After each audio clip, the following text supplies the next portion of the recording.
broadcasting.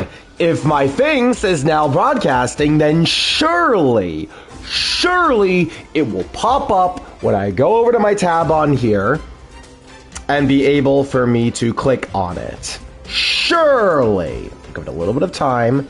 Read my notifications. Nothing new there. Okay, that should be long enough. Let's see. Audio check. Let's see. That's good. Yep. Hello, everyone. My name is Quint, and welcome back to...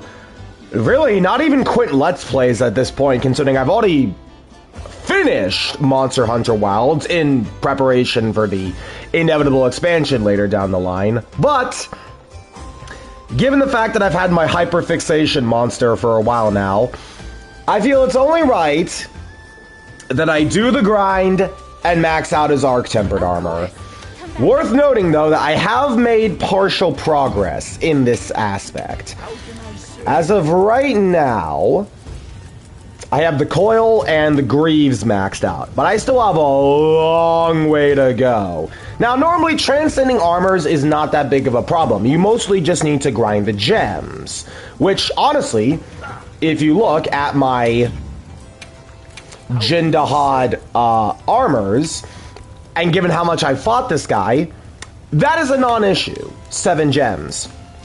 The real issue is getting those goddamn certificates, since you only get 1, maybe 2, if you beat an arc-tempered. And needless to say, needing 3 of them per piece, you're gonna be here a while. Especially if you want to max out every single arc-tempered monster, like I want to do, you're gonna have to be sacrificing your life to the grind. Now, that's nothing new for me. I mean, you guys, to anyone here who's been familiar with Quint channel lore, know I am more than willing to sacrifice my life to the grind. Especially if it's for something I really bloody want. However, very reluctantly, considering it's Ol Jin we're talking about here, you know I'm gonna do this. So, I figured this set of streams will be dedicated entirely, just straight up 2 hours of me doing the same quest over and over to get the tickets I need in order to max out this armor. And again, I'm gonna have to do this for every single arc-tempered, even Uthduna, whose armor I'm not even using. But that's besides the point. However, in the...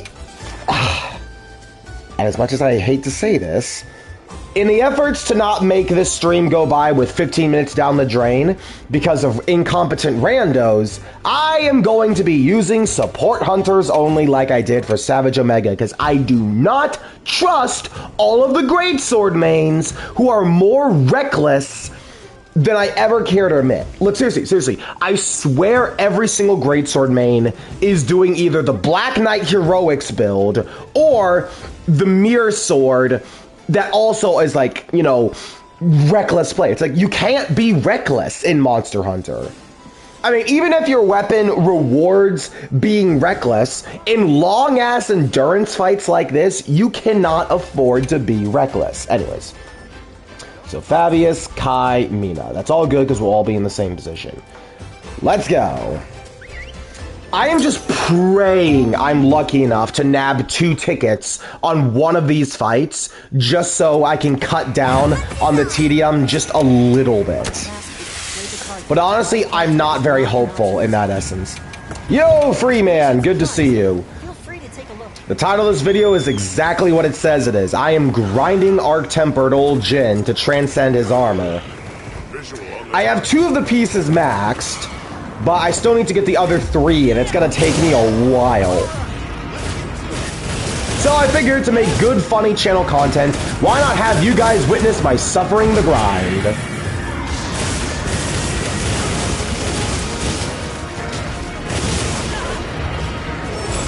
Excellent. Thought I rolled through it, but okay. Mutual hostility.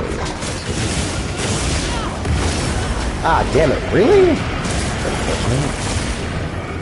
That's wrong. Whoops. Well, that's a waste of my mutual hostility barrier. He does the second one, though. Yeah, Arc-Tempered Ol Jin really loves the charge attack, and it's a little obnoxious, I won't lie with you. Just because, you know, it's just a lot of waiting.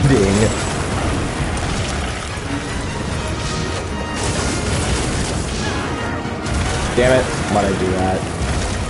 Duh! Chugging.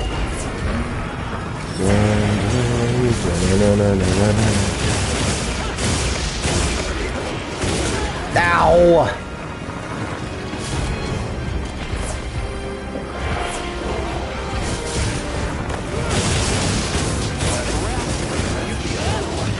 Oh, stop wibble wobbling. Holy shit.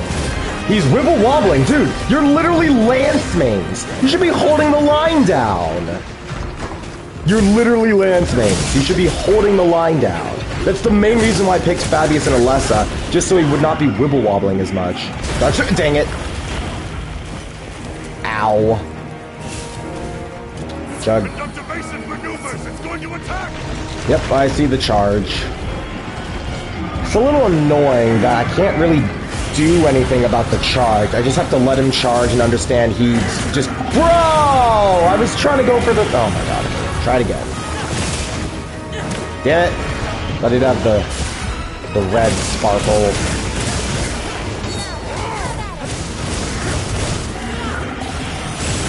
Nice dodge. It was late, but it worked. Stop turning, bro! Jesus Christ! I'm getting good damage, which is nice, but my chances to damage are a lot less than it because it keeps moving!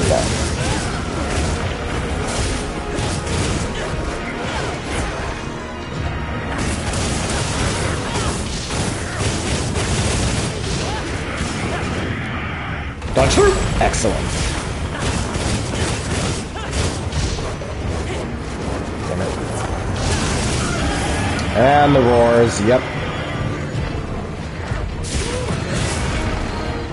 Charge. Okay, so he's just hitbox city now. So this time to sharpen while he does another charge. That is the good news about him charging, is that it gives me an excuse to heal or sharpen, so I guess I can't complain too hard.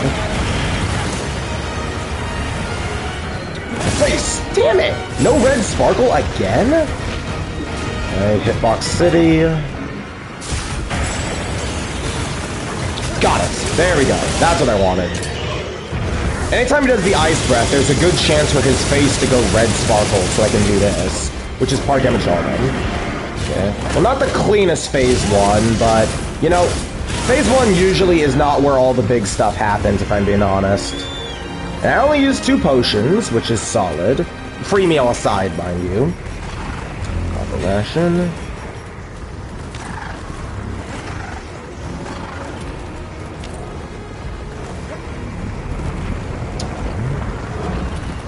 I'm gonna get around him to the front. Because I actually want him to climb the wall in order to flash bomb and then drop him on top of the 2 pillars. Oh gosh. Dodge through! Oh, what? That didn't dodge through? Bullshit. Well, it's unfortunate. Okay, well, the Hirabami are doing their work, so I don't have to launch a slinger at him, which is nice. The Hirabami are actually not doing that much damage to him, though. It's actually kind of sad. They don't do that much damage. I mean, they work as an effective aggro draw, which is what I'm sure they were intended for, but still. Dink! Yep.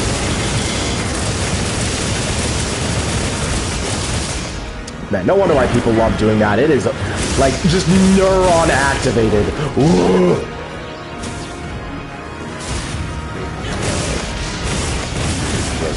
Ah, I didn't have enough time to get out of my animation. I thought I could... Okay, well, I Superman dive that just to be safe. Thank you, Alessa. Dodge the... Nope. Yep, just need to let him charge. I can't do anything about the charge attack. I just need to accept that that's nothing I can do there.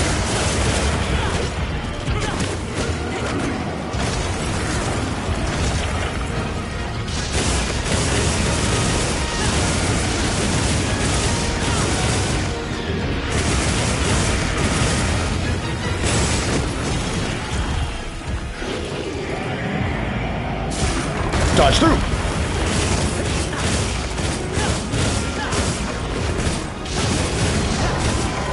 Uh-oh. Well. Chug.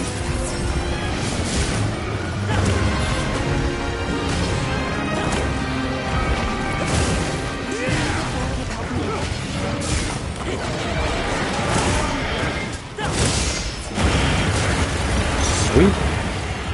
Face vulnerable? Nope. It doesn't seem like the sweep makes his face vulnerable. Only the regular ice breath. Okay. The more you know. It is what it is. At the end of the day. Wait, what the hell? That little turn has a hitbox? I didn't know that. Well. I keep thinking I can slip under, but that's just not the case.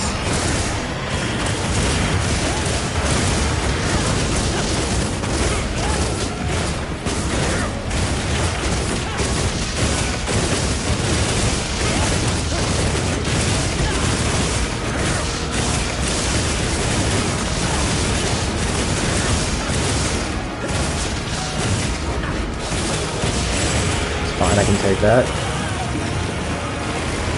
Give me more thing, which is nice. Somehow he doesn't hit me, but okay. Thing is, I'm gonna miss out on the red, but that's fine. Okay. While he's doing that, I'm gonna sharpen. Nope. Yes.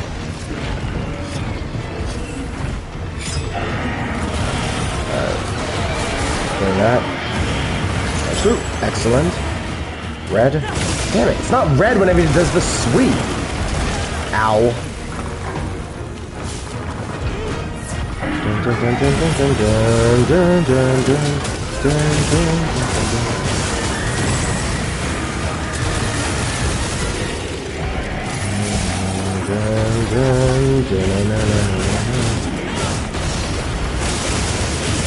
For some reason, this reminds me of... I don't know anyone out here if they remember Twilight Princess, but I remember the ice boss in Twilight Princess, the one with like the mirror or whatever. For some reason, the organ in the Jindahod's theme really reminds me of that. Just the opening of the boss theme. Da-na-na-na-na-na-na. It just, like, I swear the notes are literally the same. Dink, dink, come on, dink, got it. No! He moved! Oh, whatever.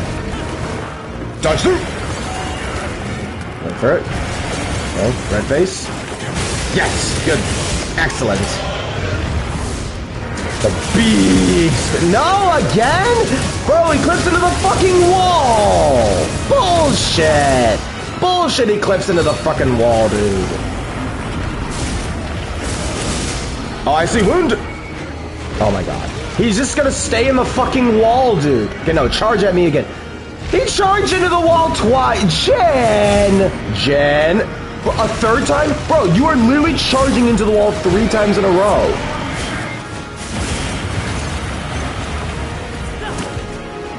Oh my gosh, come on, dude.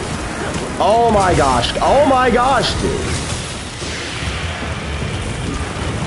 Jin, he is not cooperating with me today. Ugh. Okay, there. Finally, dude. I finally got the spin. Jeez, that had no right taking that long. Also, none of the ridges have been downed yet, which is a little sad if I'm being honest. Oh no, the tail ridge has. Okay. Strange. I don't remember actually. Okay. Lessa's got it. Well, only one thing to do now. The only thing I can do, honestly.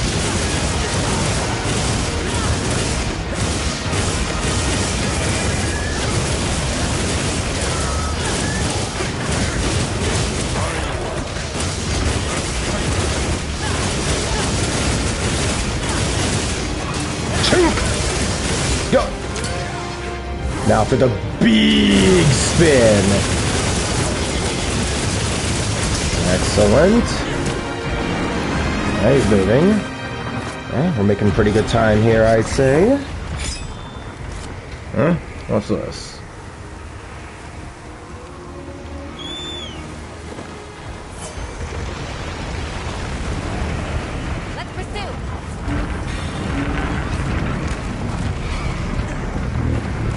Sacred, thank you.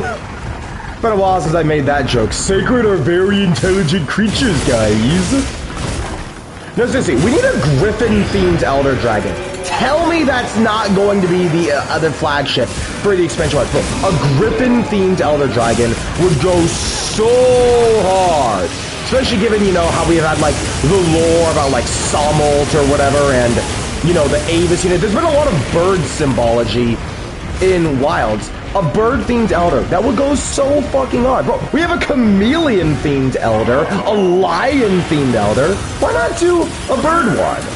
We also don't even have a an Elder that is, like, naturally, like, paralysis-based. That would be really cool, if I'm being honest. Nearly every element or status has an Elder besides paralysis. So I think maybe, like, you know, a bird that coats its feathers in some kind of, like, you know, I don't know, maybe some kind of, like, something maybe like Wilk or whatever, you know? Like, they could do something like that. Tell me that doesn't actually sound kind of cool. Because again, we lack a paralysis Elder. I mean, there are Elders that can cause paralysis, but no one where paralysis is like, you know, their innate thing. Like, Chameleos is innately poison.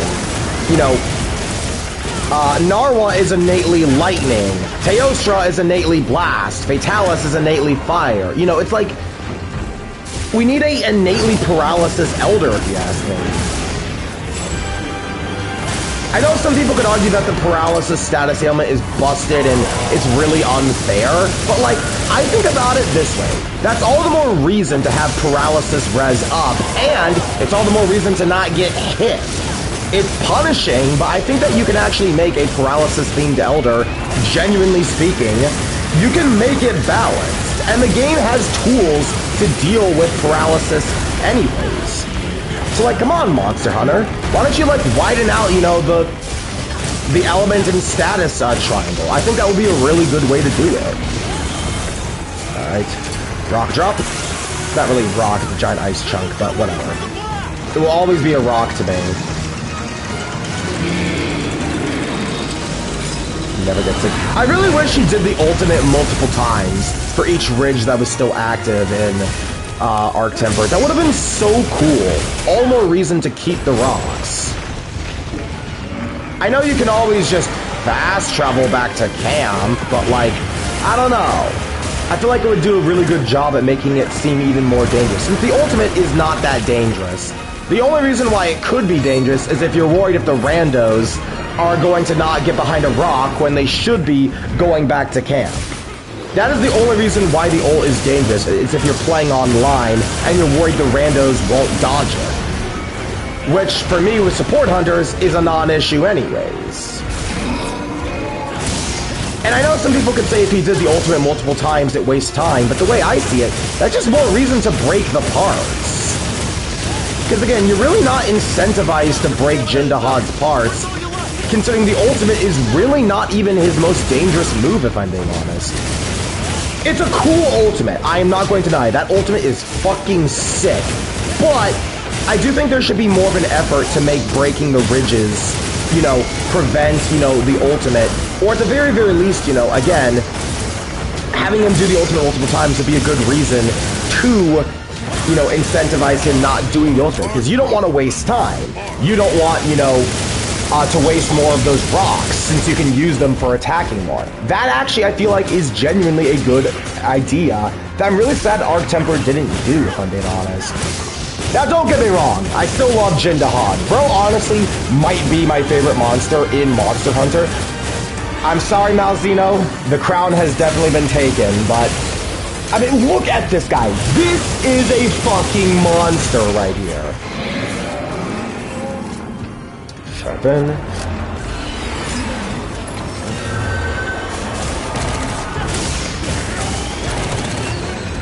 Dodge through. Here's number 2. In the freeze! Got it. Whee! I see wound. I see wound. I go chink. Ah. Wound. Wound. Wound. Bro, stop moving! Jin! Just cooperate with me here, lad. Jin, just cooperate with me. Dude, stop fucking moving. Holy jumping jelly donuts. Finally.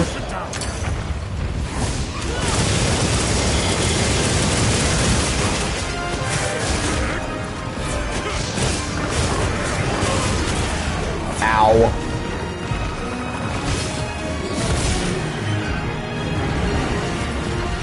Tailspin.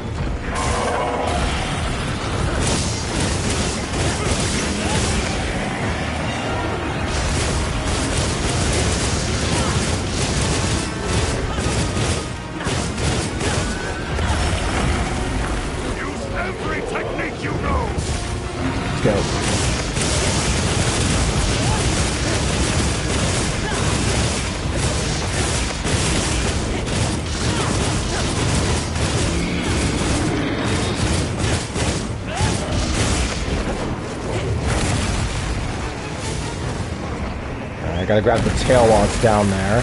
Alright, last phase. Let's do it. Man, it would be really nice if I got 2 tickets from this, but I'm not remaining hopeful about that.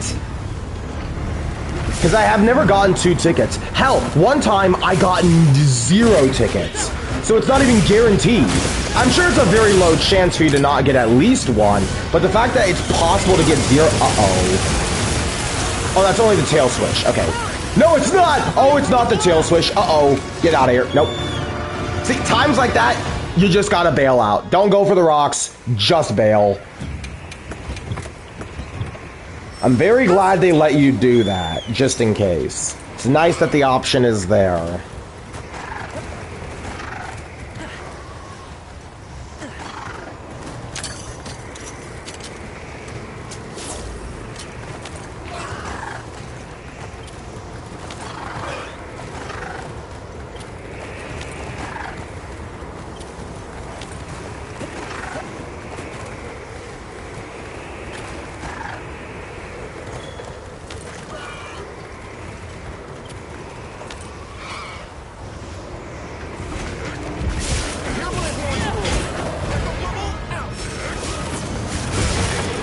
Nice. Alright, now to go for the face.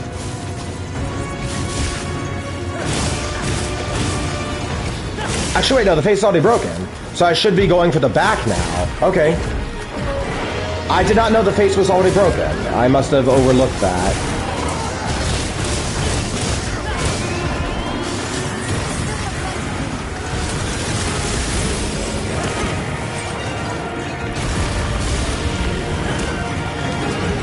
Dodge through! Excellent.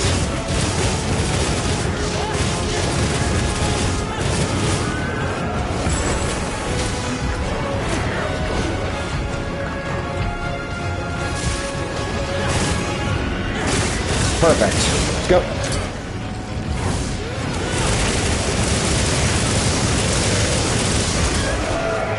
Love to see it.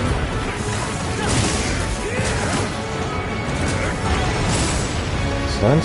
He's going to do it twice, though. Or not. Dodge through. Excellent.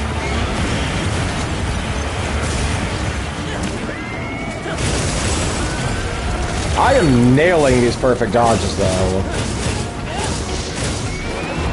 Uh-oh. Dodge! Excellent. That was very risky what I tried to pull there. Nope.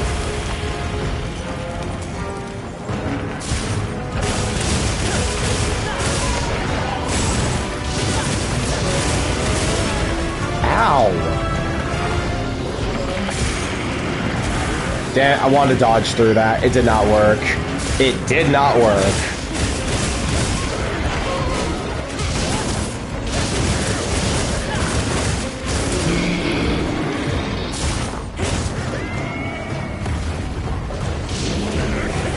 Ah! Dodge through. Dang it! Too early. Good. Face, dang it! I missed it. Missed my chance. Okay, he's doing the climb. That's fine, actually, considering whenever he climbs, he'll inevitably crash down and I can just unload on the back ridges. I actually want to destroy the back ridges because those actually do have a chance to drop a gem. Even though I don't have a shortage of gems, that's more stuff I can smelt, and gems, you better believe that they can smelt for a lot in terms of the armor sphere economy.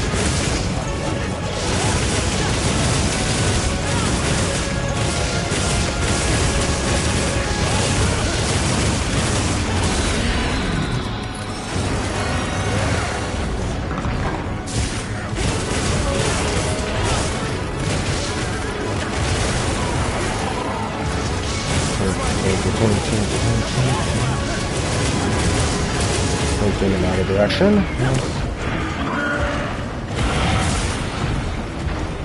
Red face.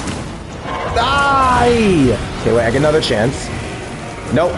He's doing the charge after the follow-up, so... it's not gonna stay red. Dang it. Drop. Ow! The spikes. Get up. Sharpen.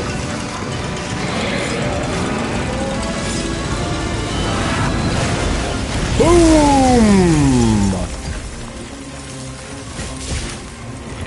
Fast enough, got it! After the ultimate, that little chest spot also has a red spot that opens. I'm not sure if anyone actually knows about that. It's a very interesting little reward to get back in there quickly. Get another free wound attack off. Dodge through!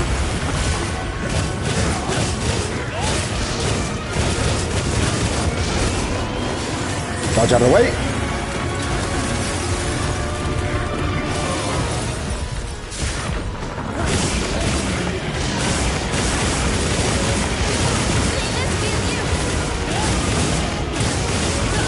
And now, get knocked down. Excellent! Excellent. I need to back up more because I'm not hitting the ridges themselves. Shit.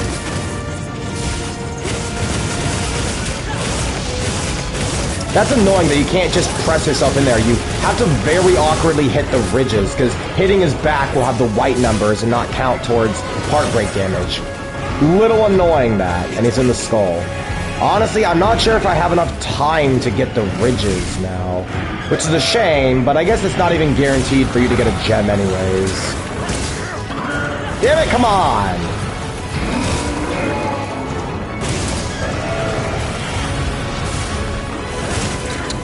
Chink! No! I keep whiffing it. I keep whiffing it, dude. You know what? Drop it. Oh, so that's unfortunate.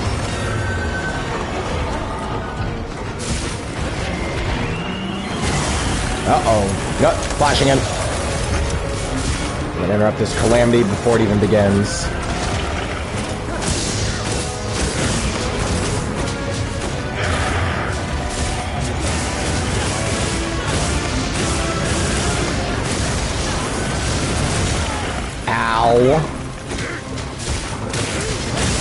Got it. The big spin. 4-part damage. Always good. Okay. Not that much, though, because I didn't have many ticks on the ridges. I don't know. Should I really put in Heartbreaker here? It's not like I mean, really, I'm not even trying to go after gems. I just want additional materials. Because I'm still going to need to grind for armor spheres after this. Because funny enough, they don't give you armor spheres. 10 stars. A little weird that, if I'm being honest. Okay. Okay, I'm a lion now. Not red after that. Oh my gosh, I need to learn lesson.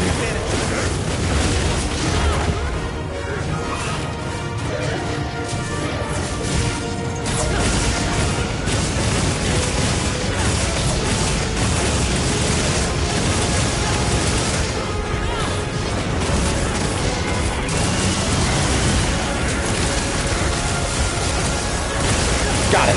Excellent time to do this to interrupt him. Go. No heart damage.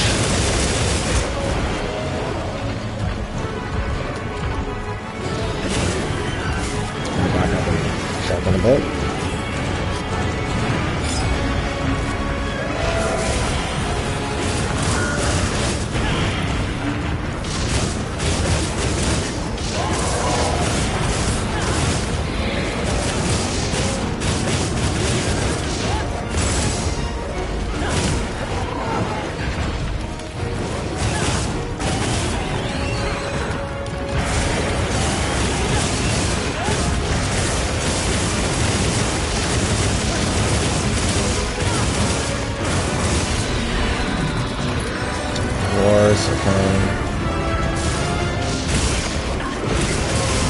Wrong time to do that. I also cannot see anything. I need to get away from the wall here.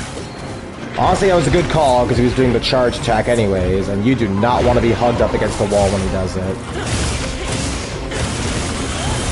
Alright. Yeah, that's fine actually. That just knocks me closer to this anyways. Hurry to where I am. Yeah, I understand this, Simon Fabius.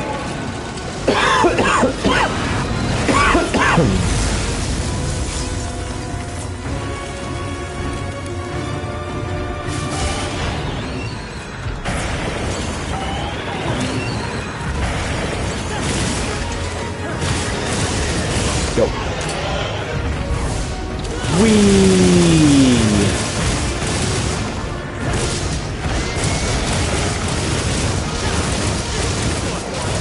Alright, well I didn't get the gem from the part break, but maybe I'll get one from the tail. Rotten tail? Nothing but clear skies. Wait, rotten tail? Is that different? Oh, does that mean I get less carbs from it? Why does it say rotten? Does it actually make a difference? Maybe if you leave it out long enough, it gives you less carbs. Actually, interesting. I did not know that was a thing. Nah, no gem. Ah, rip. And I'm not likely to get one from the quest rewards, since the quest rewards have a higher chance of dropping those battle tickets than they do the, yeah. Yeah, see, no gem. Oh!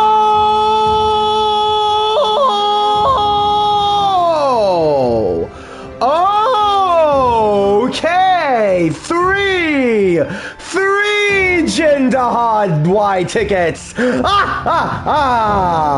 Okay. We will definitely take that. Well, there's the clip of the video right there.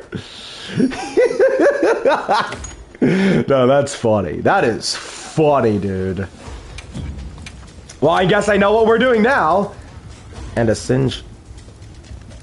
Wait a minute. I didn't get any. Wait, I didn't get any. Wait, you realized I didn't get any talismans from that. I got 0 talismans from that. Oh. Well, honestly, I don't mind trading I don't mind trading the talismans for the no, but like no, you saw that, right? No talisman drops. I mean, I'm okay with that. I'm not opposed to it or anything. Considering I can always grind for talismans later, but bro, that's kind of freaky. I either get 3 tickets and I get 0. God damn. Okay, well, next piece upgraded. Okay then.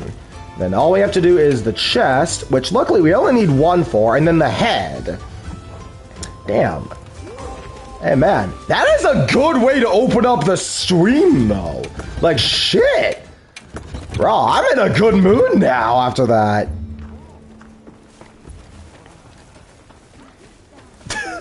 Who would have thought? Who would have thought? Got any ingredients for me? Thank you. Yeah. Okay then. Up, here we go again.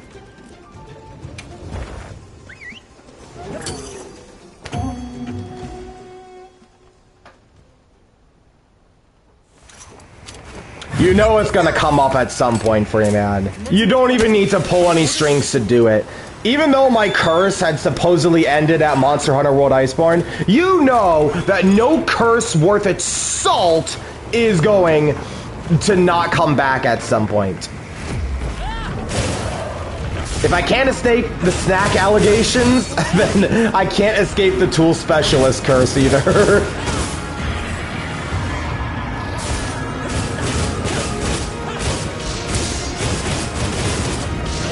Ow, that's bad. Yeah. What? Extends his hitbox. Bullshit. Whatever. It's fine.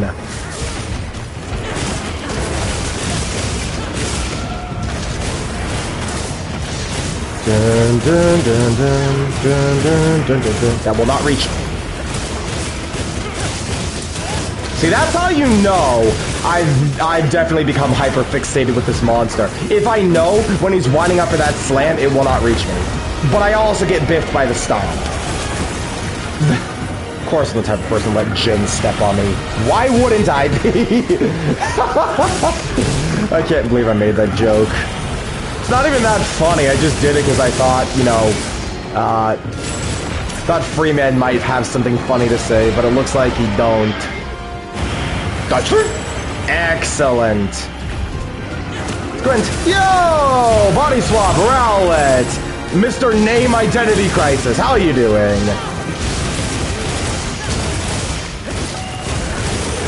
Oh, nice. Nice. Honestly, no, I am fine trading for damage there. Maybe I'm not! If I didn't get up, that was death. Oh, ow! A little lunge for it, damn it. Jug. Ow! This little scrape, dude. This little leg scrape keeps biffing me. What is that word? Is biff even a word? I have to ask if that's even a word or not. I swear it is. Or like a term.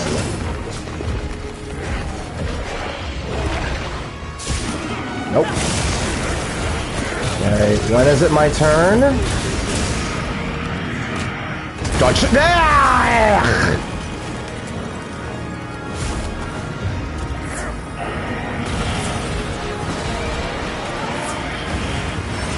Excellent.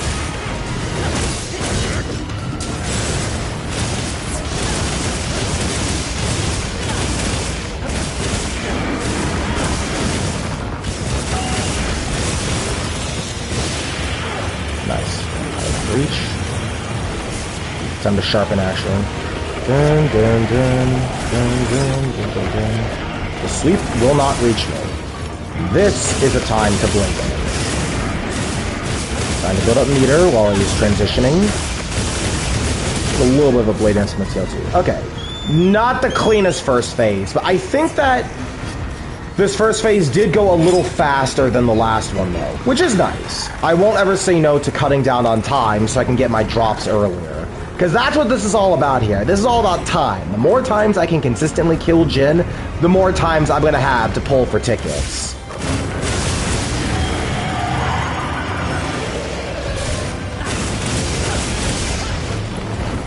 Dun, dun, dun, dun.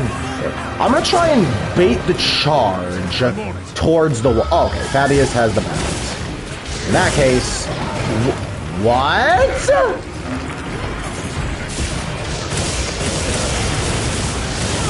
In that case, it's time to just do this.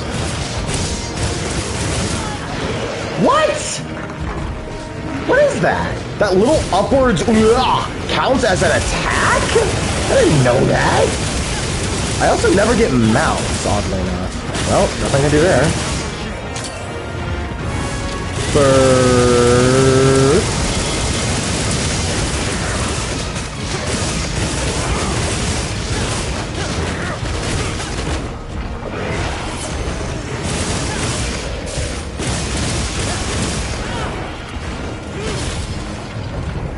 I'm gonna stay close with him. Because if he ever gets distance on me and uses the giant long-range ice breath, that could be a problem. Dodge through! Excellent. There's a second one, though. Dodge through! Excellent.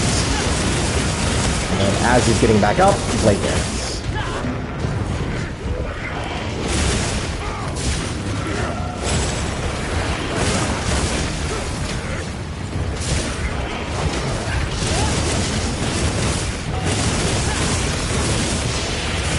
Ah, damn it. I didn't think that would reach me, but I was too close to the lag.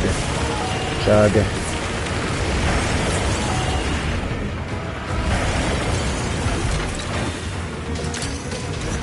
Drop 'em!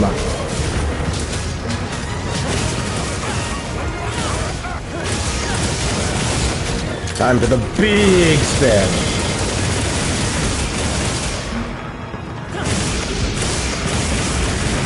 I'm in the blind spot. I'm not? I thought that was in a blind spot. Yeah. I actually did think that was a blind spot. I'm gonna be honest with you. It certainly looked like one.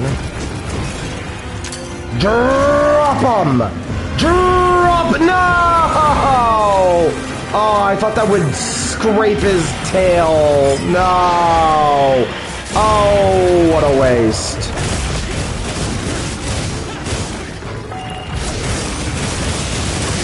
Ah, damn it. I shouldn't have committed to Blade Dance.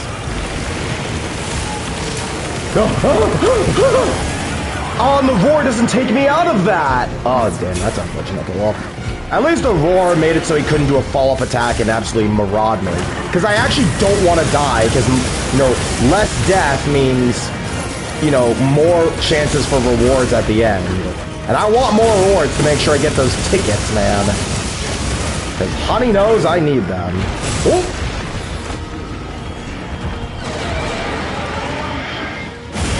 Dodge through. Dodge through. Excellent. I see wound. Chink. Go. Ah, he's clipped into the wall, though. Oh, I still got a pretty good amount of damage, even though he was in the wall. Okay.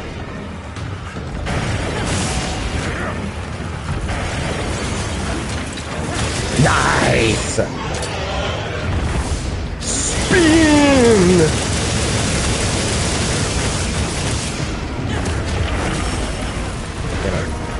Dun, dun, dun. Dun, dun, dun, dun. Come on, do the charge attack. Do the thing!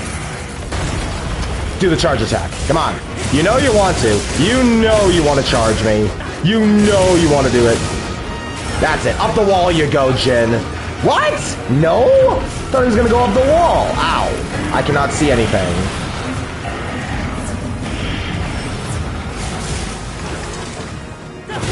Oh, nope, not red. Tail swish. Okay. Dodge through. Excellent.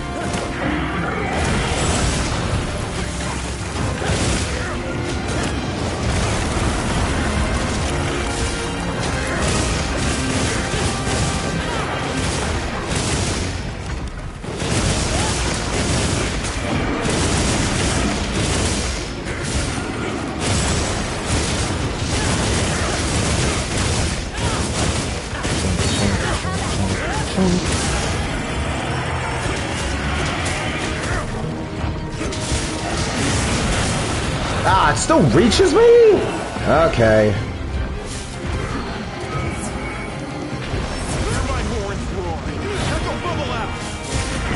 He's moving again.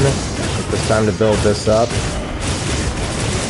I don't want to be too close to him when he charges into that. Because actually, that thing, that little transition where he charges into the wall, I'm very embarrassed to admit that I got greedy trying to get in cheeky hits, and it one-tapped me. So just, yeah, anytime he charges, just back off. It's not worth it. I know it's Monster Hunter, me saying not attacking during a charge attacks is like, you know, no shit, Sherlock, but like, in the heat of the moment, there are times where you're gonna want to do damage, and you just have to go against what your gut instinct is telling you.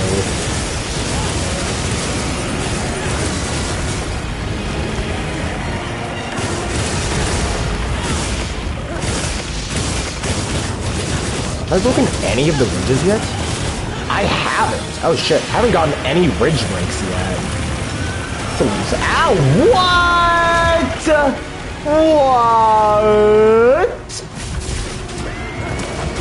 What? Okay, I was just stupid there. Dodge through. Excellent. Ah, but he's climbing, so I don't even get to reap the benefits of my buff. Oh well. At least I get to drop him at least. Oh, the spikes! I forgot about the spikes. Blah.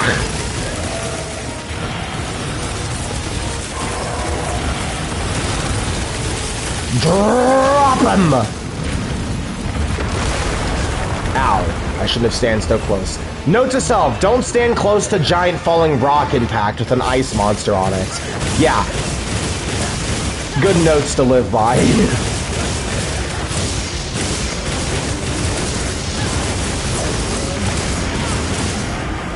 Hit me. Dodge through. Excellent.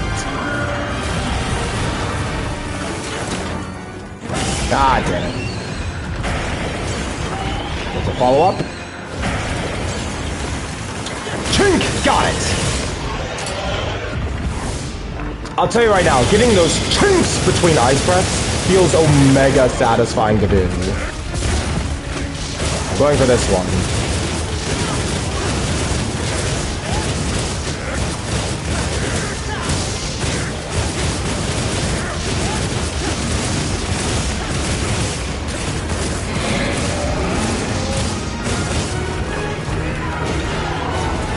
I see the wound.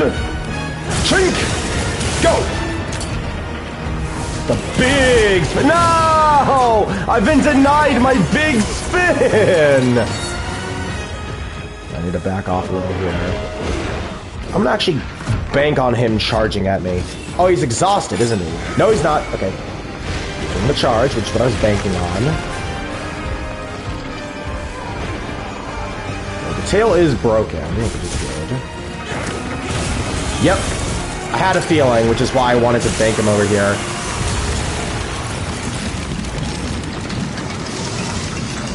Wait, I am behind this, right? I was thinking the center, just in case.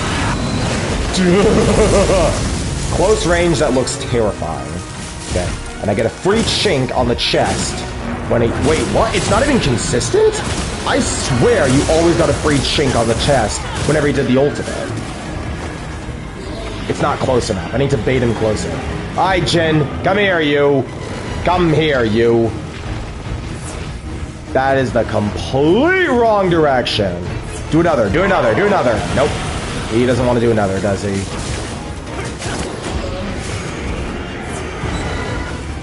Big swish. He got a big spin of his own, honestly, with that tail swish. Long time for me to do that.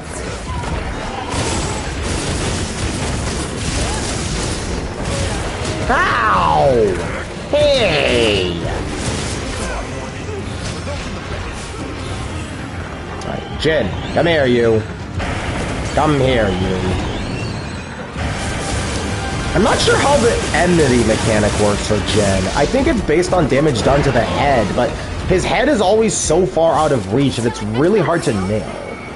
That's the charge I want. Alright. Drop him! No! Yeah! I cannot believe that worked. That actually worked. He just barely grazed it, dude.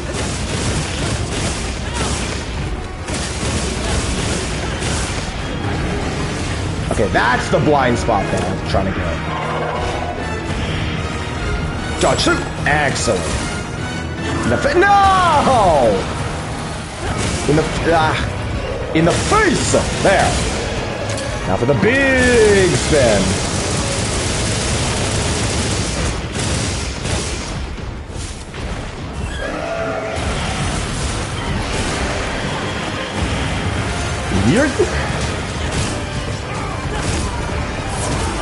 Oh, I saw a wound there.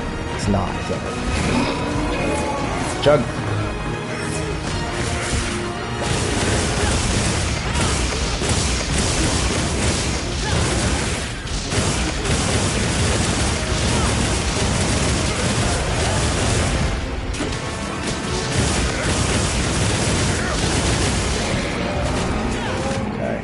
This is the time actually to backtrack back to camp and get more mega potions, because Lord knows I'm gonna need them.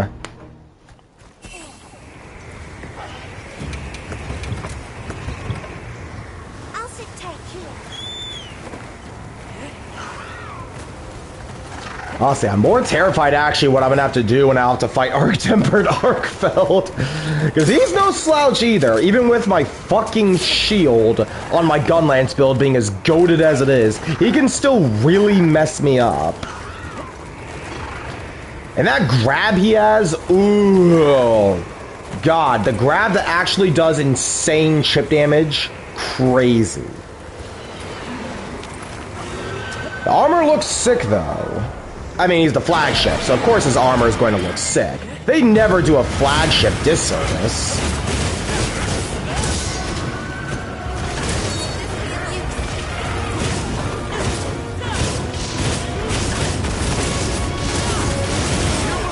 Ow.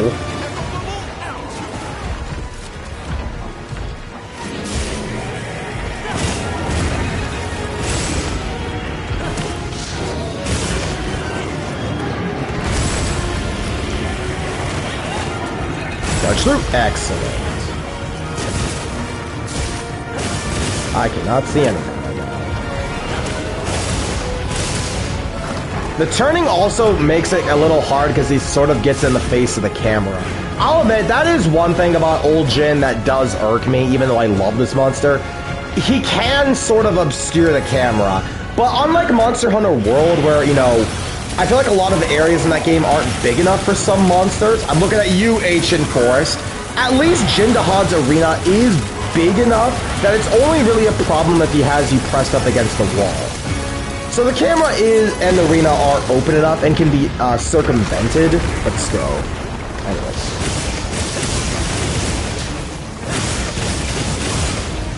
Yep. The big spin. Then the ultimate. Ah, we didn't need to drop two of them. Oh, whatever. That's fine.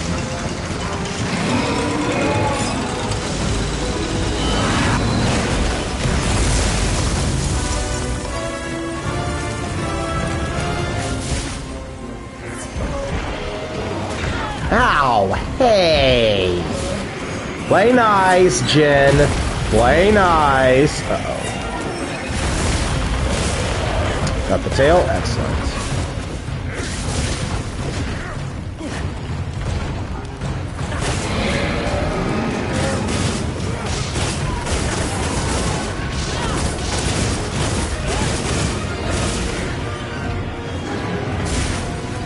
Touch that! Hey, come on, dude. Get away from that.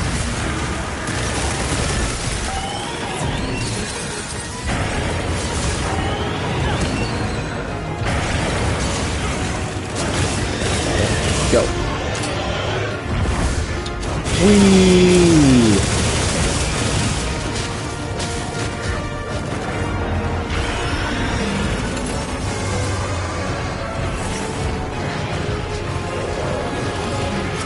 Bad time to do that. Whoops. I don't want the tail to rot. I want to see if there's actually a difference. He's not going to let me figure it out as a... Okay, you know what? Fine. It's not like I'm in need of Jin Dahad materials. I just need the tickets. Damn it, I keep thinking that's a blind spot. It's not.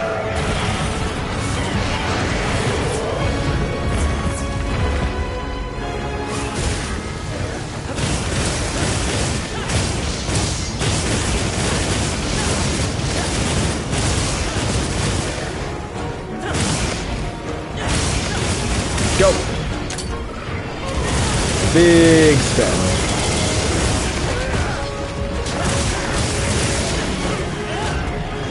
Nope. Denied. And then the big spin.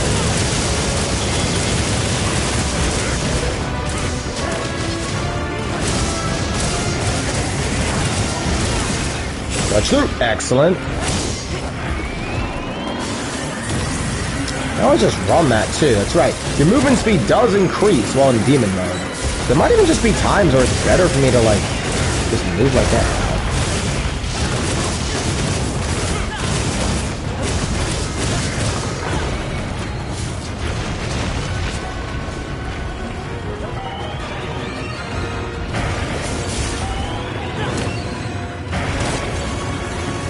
Face, got it. Nailed it. Yup.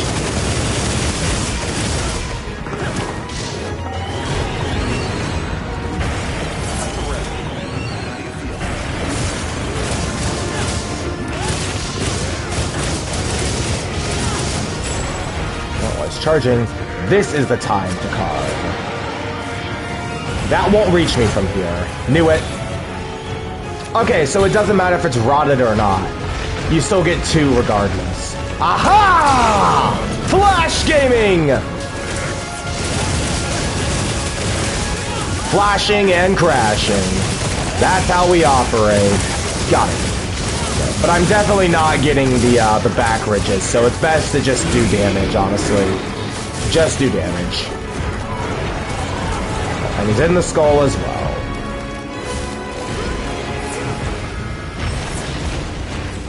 Oh, no. Flash 2! Yes! More crashing! Oh, let's go.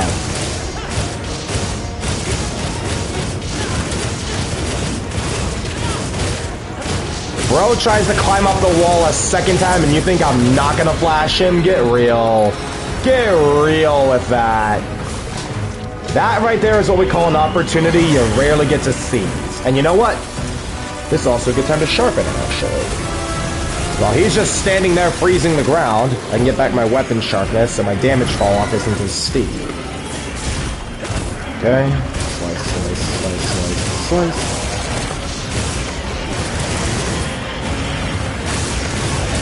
Time for the big spin.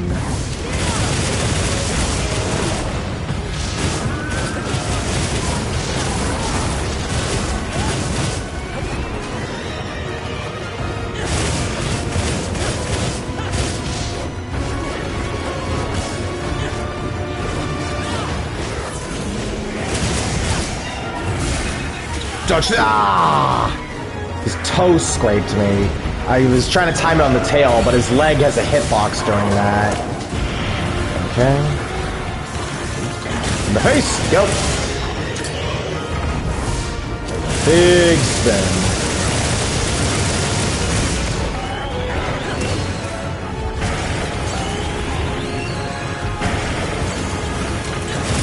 Nope, too early. So there is a bit of a recharge to when you're allowed to do it, it seems.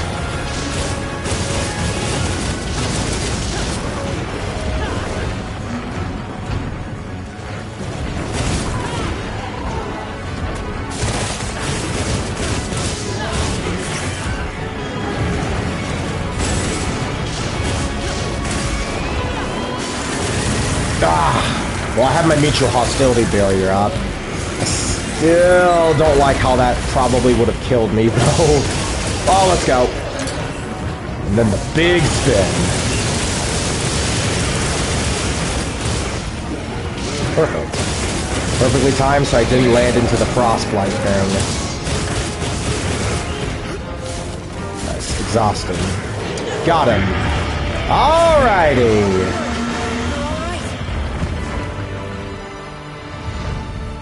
Hello, Peyton. I'm good. How about you, buddy? We had fun with ChatGPT.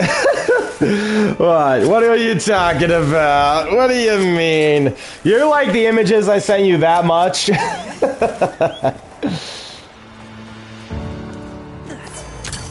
that remains. Why does Jin give piercing pots? Oh, that would have been lovely to use earlier. You know what I mean. I know, I'm just teasing ya. I'm just teasing ya. Much like how Freeman teaches me about— No!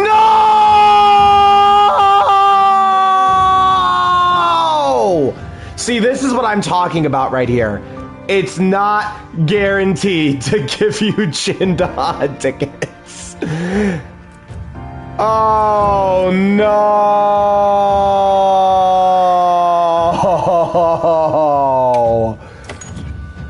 Oh, boy. Now we have to see if the roulette rolls up what I think it is.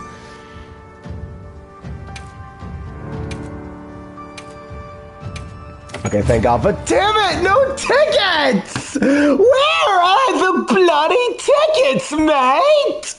Ugh, okay, well, I got 3 last time. I guess I can't really complain. I'm gonna get some water real quickly.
Okie dokie, I'm back. Well, that's a little sad that I didn't get the tickets, because this means the last 27 minutes were for nothing! Oh, well. Yeah, I gotta do the lucky meal just because that'll give me more chances for stuff by the end of the quest. Damn, dude. That is just sad right there. Also, reapply my flash pods while I'm at it. There we go. Good. Of the corridor. Some edits, he says. Alrighty. More ingredients? Thank you. You like them too. It's actually kind of funny, considering, like, you did mention Flash games, Peyton. I grew up on that shit. I mean, I'm an early 2000s kid, you know, so by the time I was in junior high, in the computer lab, I played Flash games all the gosh darn time. Like, there was tons of them, man. Like, it's so sad that, you know, Adobe Flash support ended. I mean, Flash games aren't, like, gone, you know, there is still ways to emulate Flash games.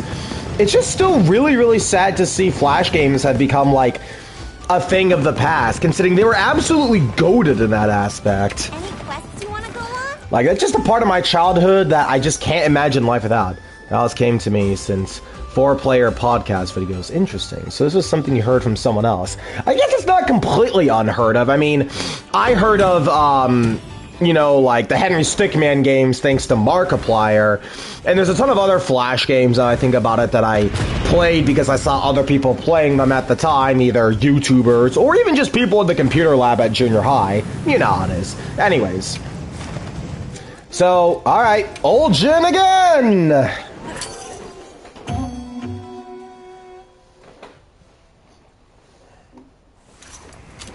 kind of monster we after this time? Playing 4-player podcast main game was Fatal Frame. I have heard of that game, actually. I have heard of that game. Let's be sure to use them. Ah, come on! I want to get my sneak attack in! Oh god, now we're playing Ring Around the Jin Rosie, as it just keeps turning all the time. Damn it, I should have dodged through. That will not reach me.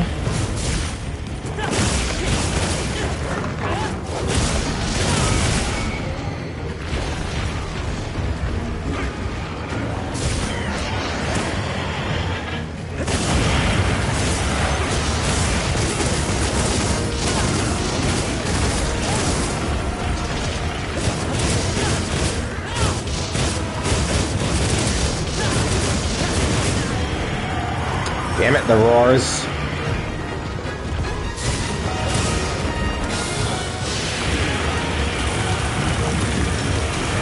What? Thought it'd be over by then. That's annoying.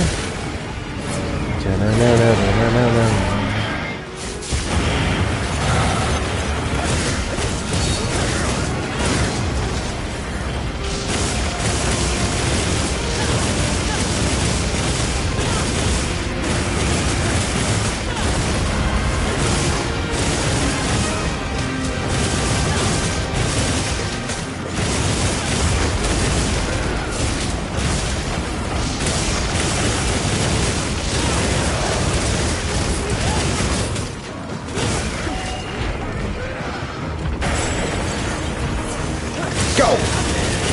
Nailed it. The big spin.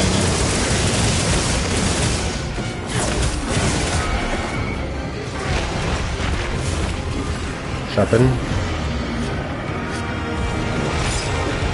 The charge is a good excuse to heal or sharpen should you need it, so there is some good in that.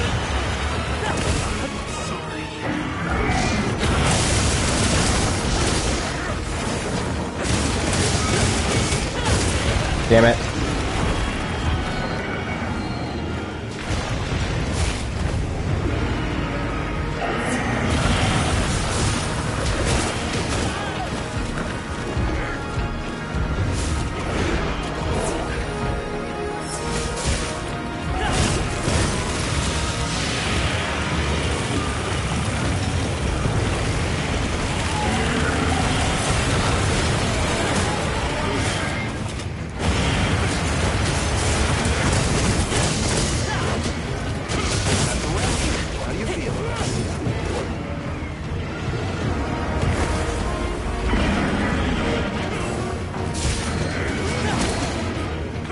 keeps doing the charge attack, damn it. Charge 2.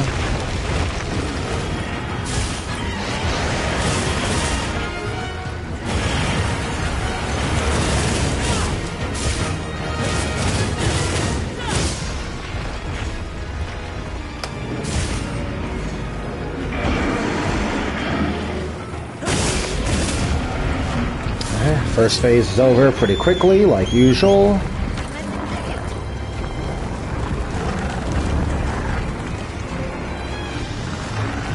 Dun, dun, dun, dun, dun.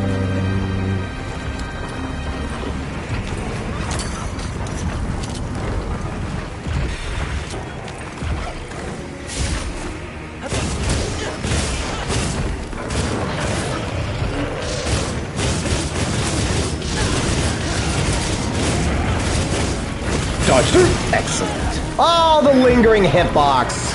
Uh-oh.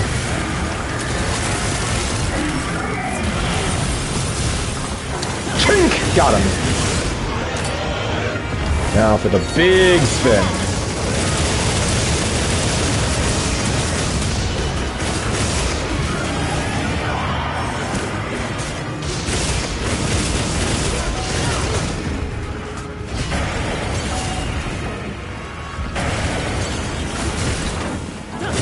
Nope.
Ow.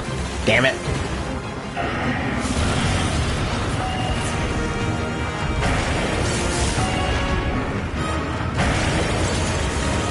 Go. Got it. Nailed it. The big spin.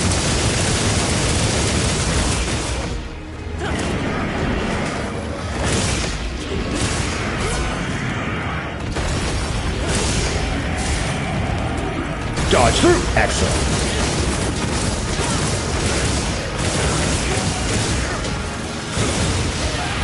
Ah, damn it.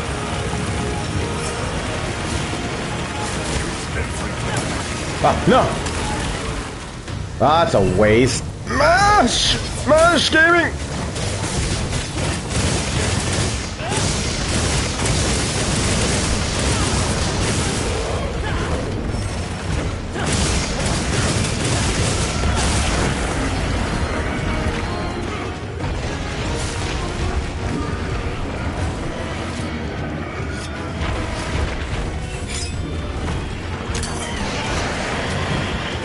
Yeah, it's the wrong one. Why did it lock onto the wrong freaking one? Well, I got one of them at least. That's just sad though. I lock onto the wrong freaking one because my lock-on, despite me pointing at the pillar, decides to target the other one for some reason. Ugh. Hit me. Shrink. Got it. Feels really good to nail those.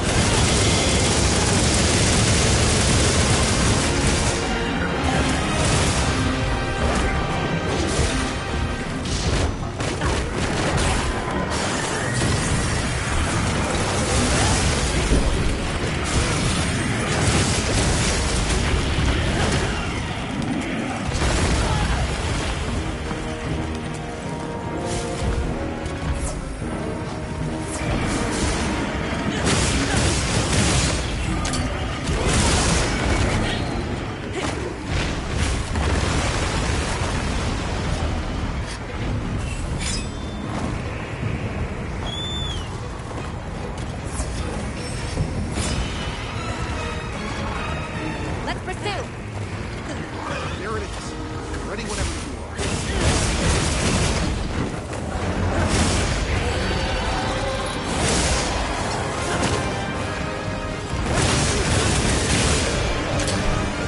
Hear my horns roar. Oh my god, now it is the climb. Twice I have been denied my big spin off of the wound. Ugh. That is incredibly unfortunate.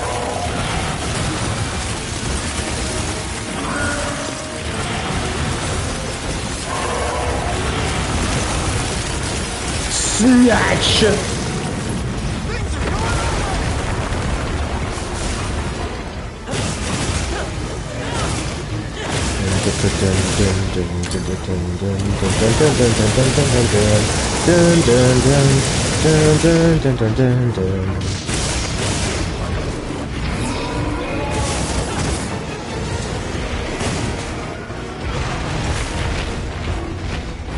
Flash! Flash, drop!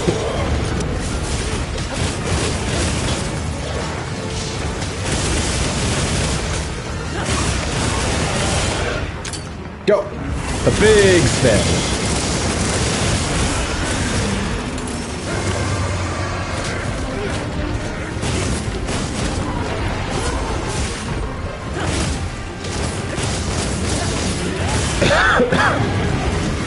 Dodge through.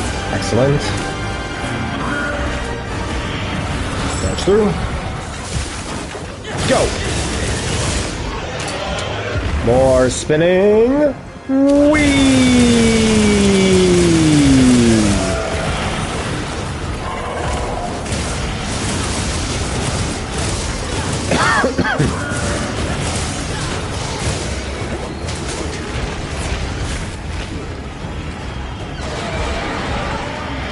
What is he doing? Dodge.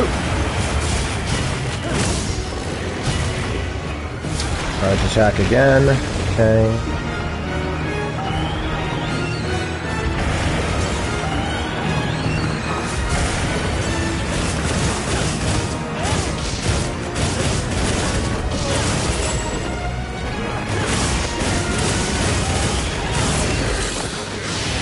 Far enough away.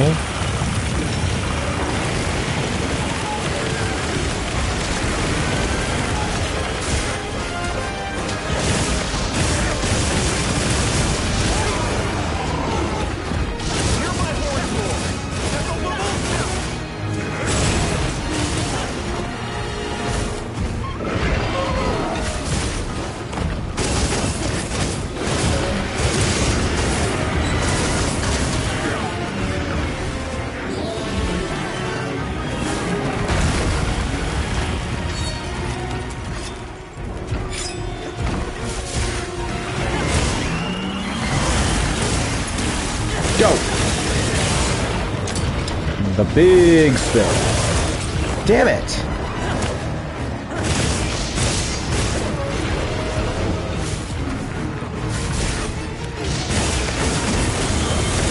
It's that time now? That still launches me? Oh my gosh.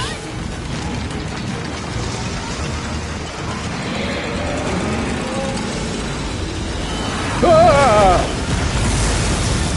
Oh, that was way too close, dude. Way too close, that. Ugh.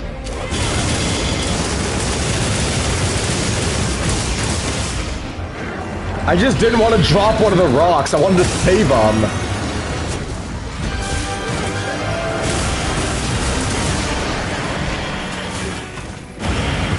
true. I'm gonna try and bait out a charge. Drop him! Alright, come here, Jin. Come here, you. Nope, you're not fooling me with that leg scrape. Fool me once, shame on us. Fool me twice, shame on you.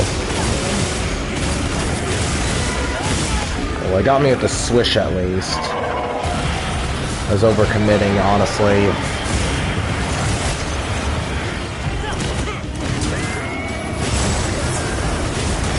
Ah, a little double swipe.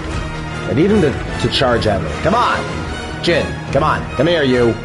Come here, you. Come here, you. Come here, you.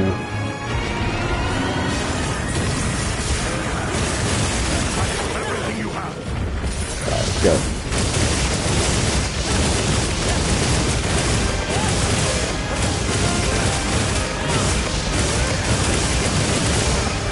Chink, go.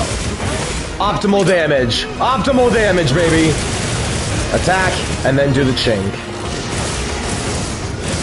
Yes, yes, yes, yes. Grab. Drop him.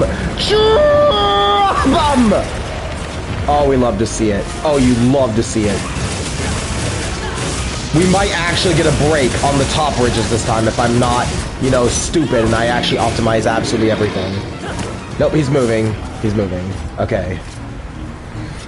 Whew. Dun dun dun dun dun dun dun dun dun dun dun dun dun dun dun dun dun dun.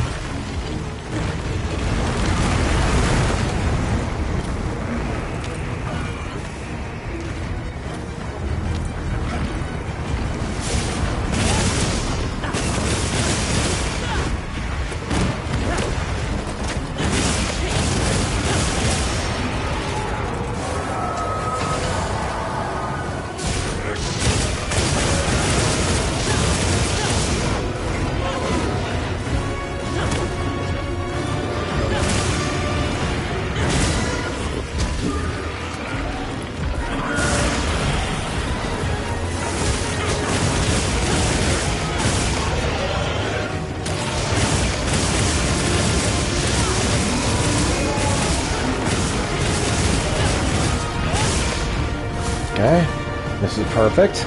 Him going up there means I can get a drop and then more damage on the ridges, which I can't complain about.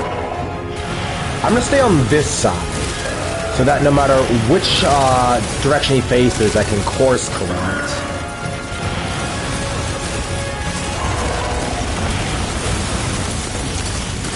Let's see, which direction is he gonna fall? He's falling this way. Got it.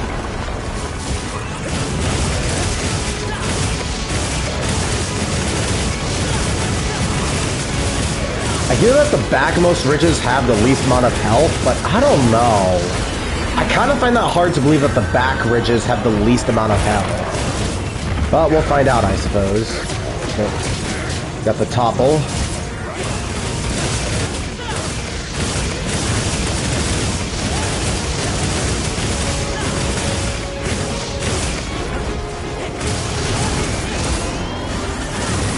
Will not hit me. That will not hit me either.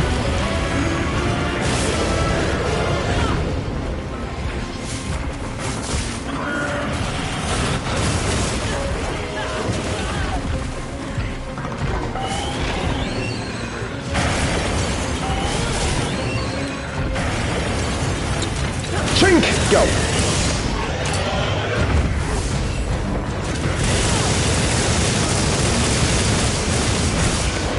Nice drop. Tail's broken on top of it too, which is nice to see. I was doing a little lunge, I'm just gonna do this. Drop 'em!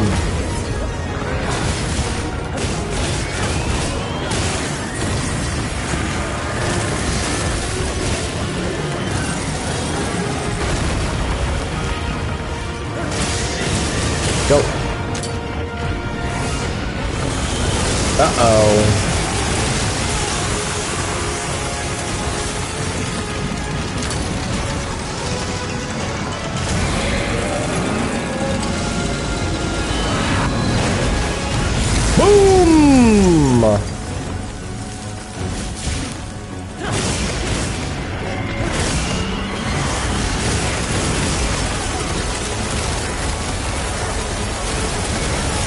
Ow.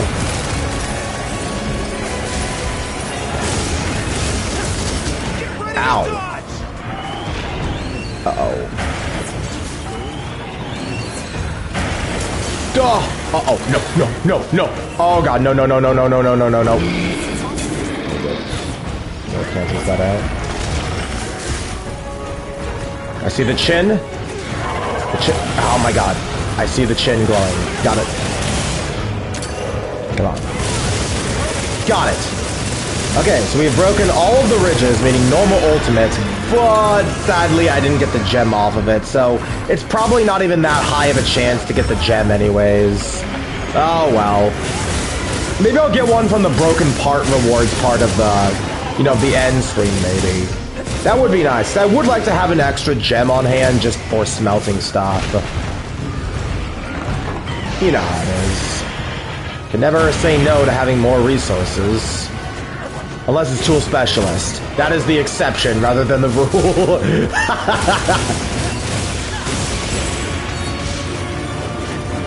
Nah.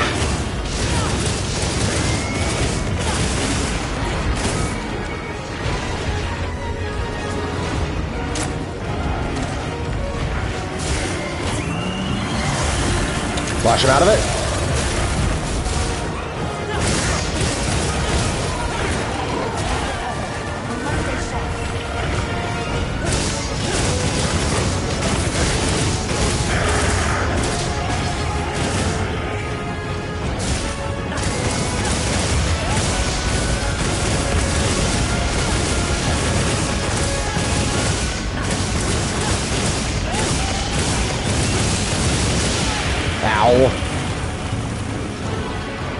Battery low! No headset! No! Not while I'm in the middle of the grind! No! So... Go. Time for the big spin.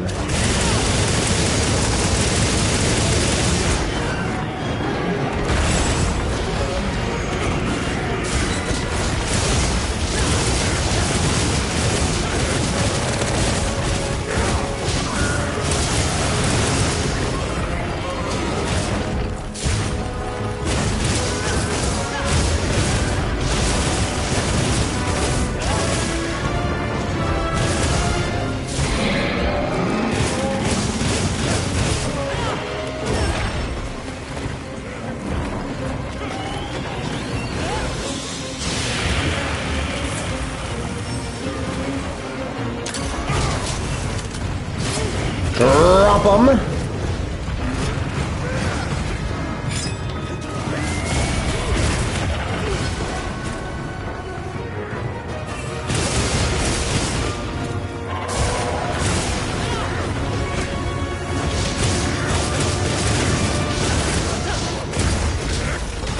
Wound gaming. Yo. Time for the big spin. The big spin.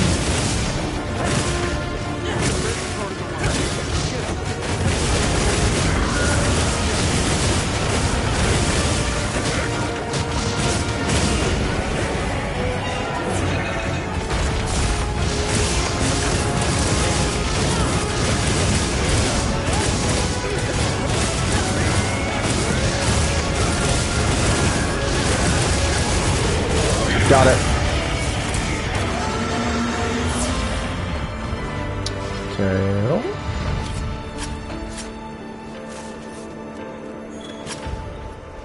Oh, let's go! We got the gem! We got the gem! To enter the house where... Confront... Interesting, interesting. Alrighty. Well, the good news is after all this grinding, I'm gonna have so much freaking Jin to hunt. I know my battery is low headset. And another gem! We got the gem! Anyways. Hey, 2 gems. I will not say no to that. 2 gems from carving alone, might I add. Okay, I got 2 tickets. Excellent. Just what the doctor ordered. And plenty of talismans, too. So let's see if the dreaded appears.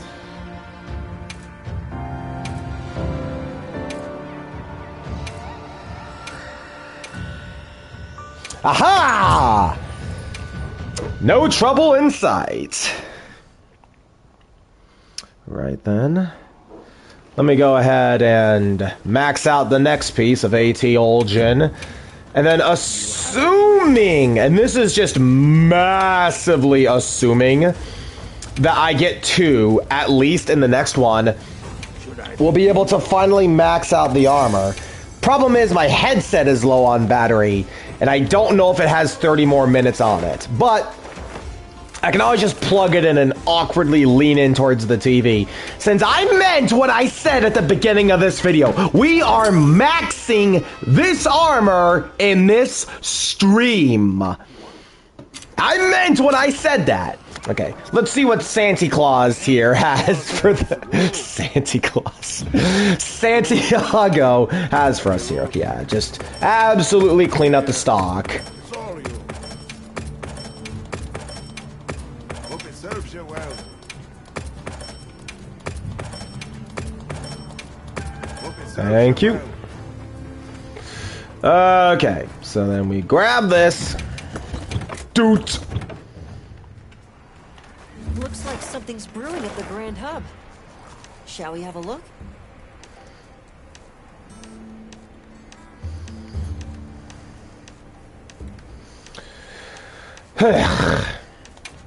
You know what?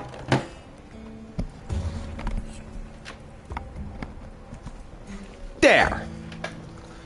You guys are getting your content. You're getting to see me grind this shit. So I hope all of you are happy about this. The stockpile going on to provisions. Well, I may as well buy shit then. Let's see now. Item box, actually. Just buy a bunch of these while we're at it. Can always make more herbal medicines. That's fine. That's fine.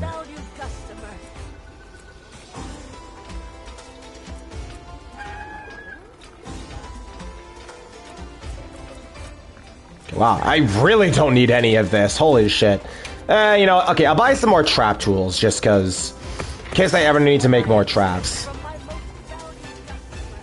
Most valued customer. I barely shop with you, Catherine. I literally barely shop with you. Okay, ration. Alrighty. So I just have to hope this next one gives me 2. Also, I haven't done this thing either, so we might do that afterwards. But first things first, AT Ol Jin.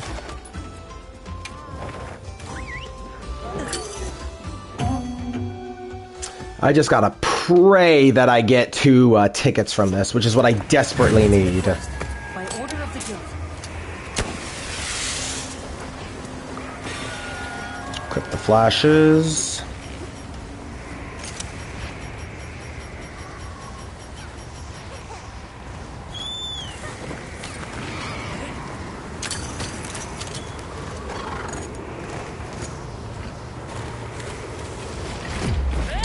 Chink!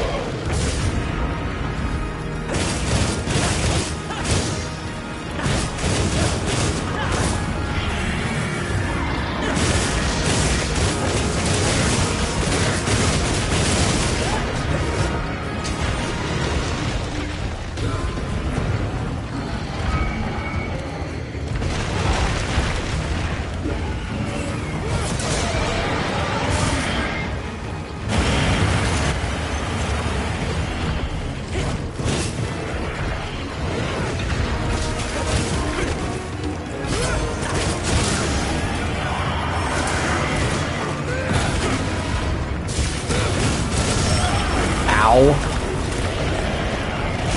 Ow.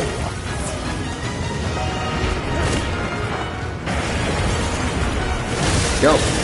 Got it.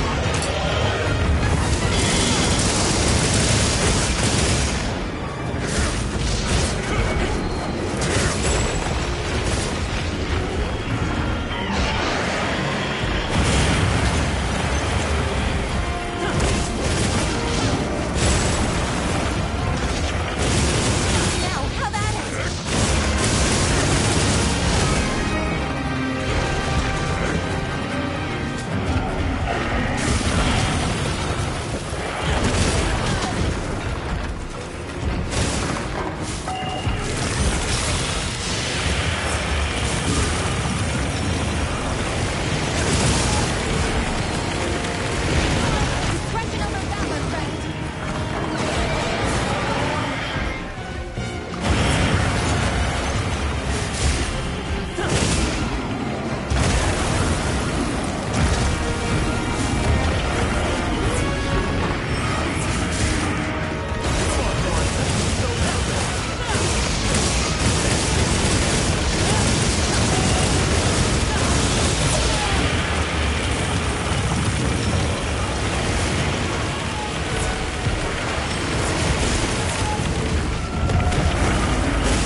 Ow.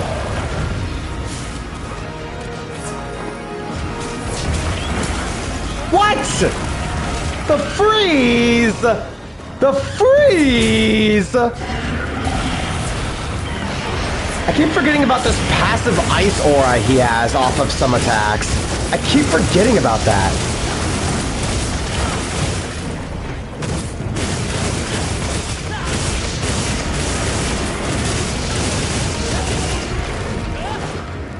Dodge!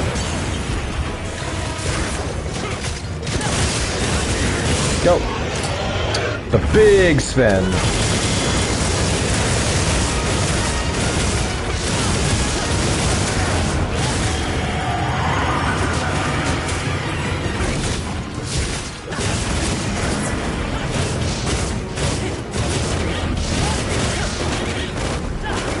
He's moving.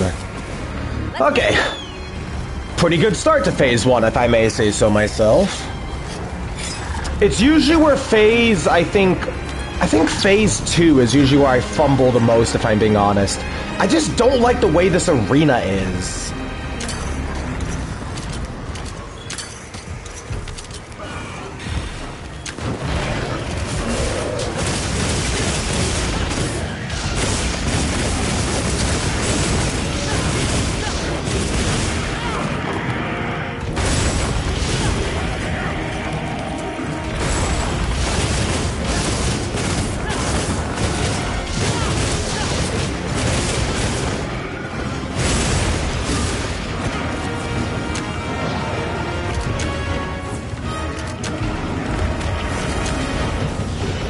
Equip the flashes if he does the charge.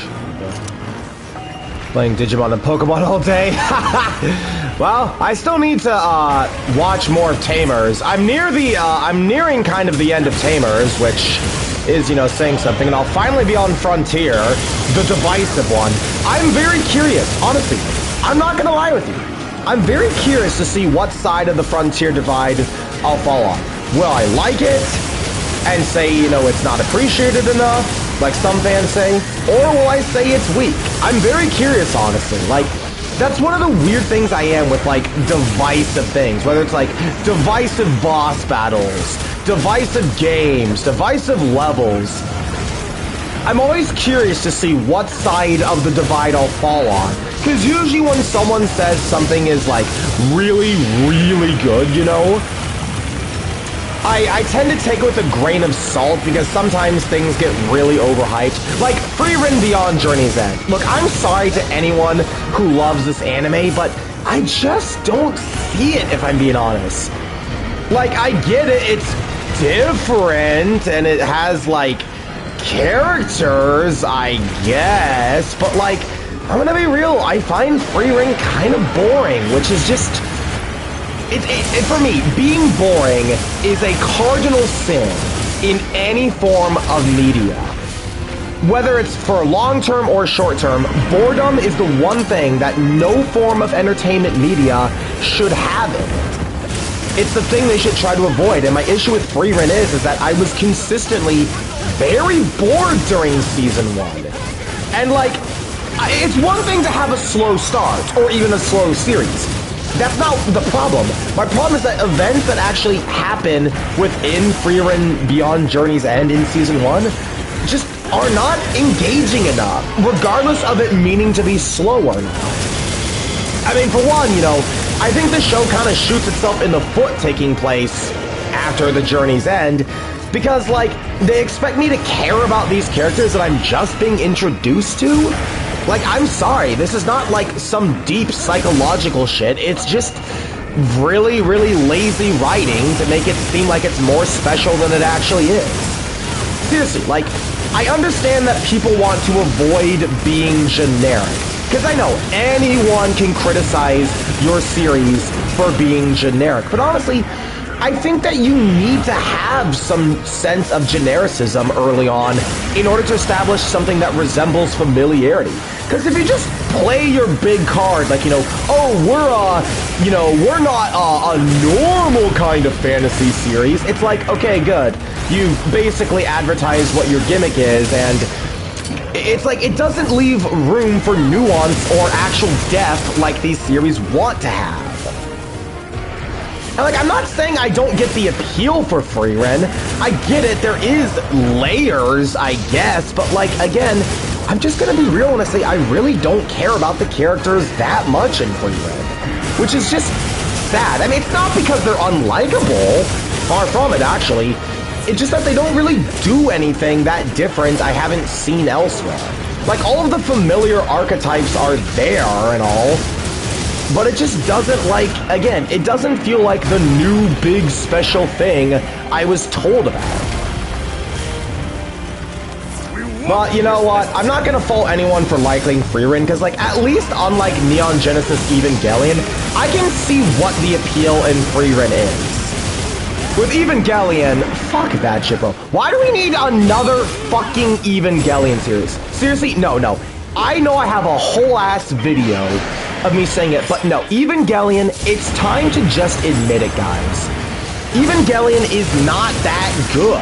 I understand what Evangelion's impact is to anime historically, and I will not downplay the fact that for like 1999 or whenever the original series came out, yeah, this was new and different, but that's the problem. Evangelion came out during a time when dark storytelling, you know, was not as common in animated films. That's not to say stories didn't tackle dark themes, but they never tackled them quite so directly or, honestly, as intensely as Evangelion did. And again, for the time it came out, sure, this was a new, big, eye-opening thing, but nowadays, we have so many stories that are not only darker than Evangelion, but have fucking better characters. Do not try and justify anyone in Evangelion. Don't say, but Shinji's depressed, or but Asuka lost her mother, or but Gendo's trying to revive. It's like, no. It's like, I have seen these sort of, you know, excuses all the time, and they don't make me want to spend any time with these characters. It's like, I don't care if that was the point or whatever. It doesn't make it more fun to watch. Like, that's telling me, oh yeah, Electric Soldier Porygon, you know, is a really intriguing episode of Pokemon, but it caused seizures to Japanese kids. Well, that doesn't make it fun to watch, now does it? It's like, again, I don't understand why Evangelion is still relevant. If this series was just talked about for its historical impact, I get that. But people are talking like it still holds up. And let me tell you, it does not fucking hold up. Maybe that's why they want to make a rebuild so badly. Maybe. But even then, I don't care. Evangelion's time has long since passed. And honestly, why can't we get more, like, I don't know, traditional mecha series? Like, seriously, my favorite anime of all time is Gun X Sword. It ended perfectly. I don't think Gun X Sword needs a sequel or a reboot. Gun X Sword ended, and it ended because it is that well written. And it came out during 2006, and it still holds up. It has phenomenal fight scenes that are longer than 30 seconds long. It has characters who are deep, and even characters who are unlikable, I might add, but for the right reasons. And you know, there is actually a ton of lore and ambiguous stuff. Something people say Evangelion is known for. But that's the problem with Evangelion, is that, again, this is a show that came out at the right time, at the right place. Not because it's actually well written. Like, bro, let me tell you right now. Do you think anyone out there, at this day and age, if we got an episode 25 and 26 of Evangelion for a modern day series, like, let's see now. Wait, perfect idea. If Frieren pulled an episode 25 and 26 of Evangelion, would people say it's a cult classic? No!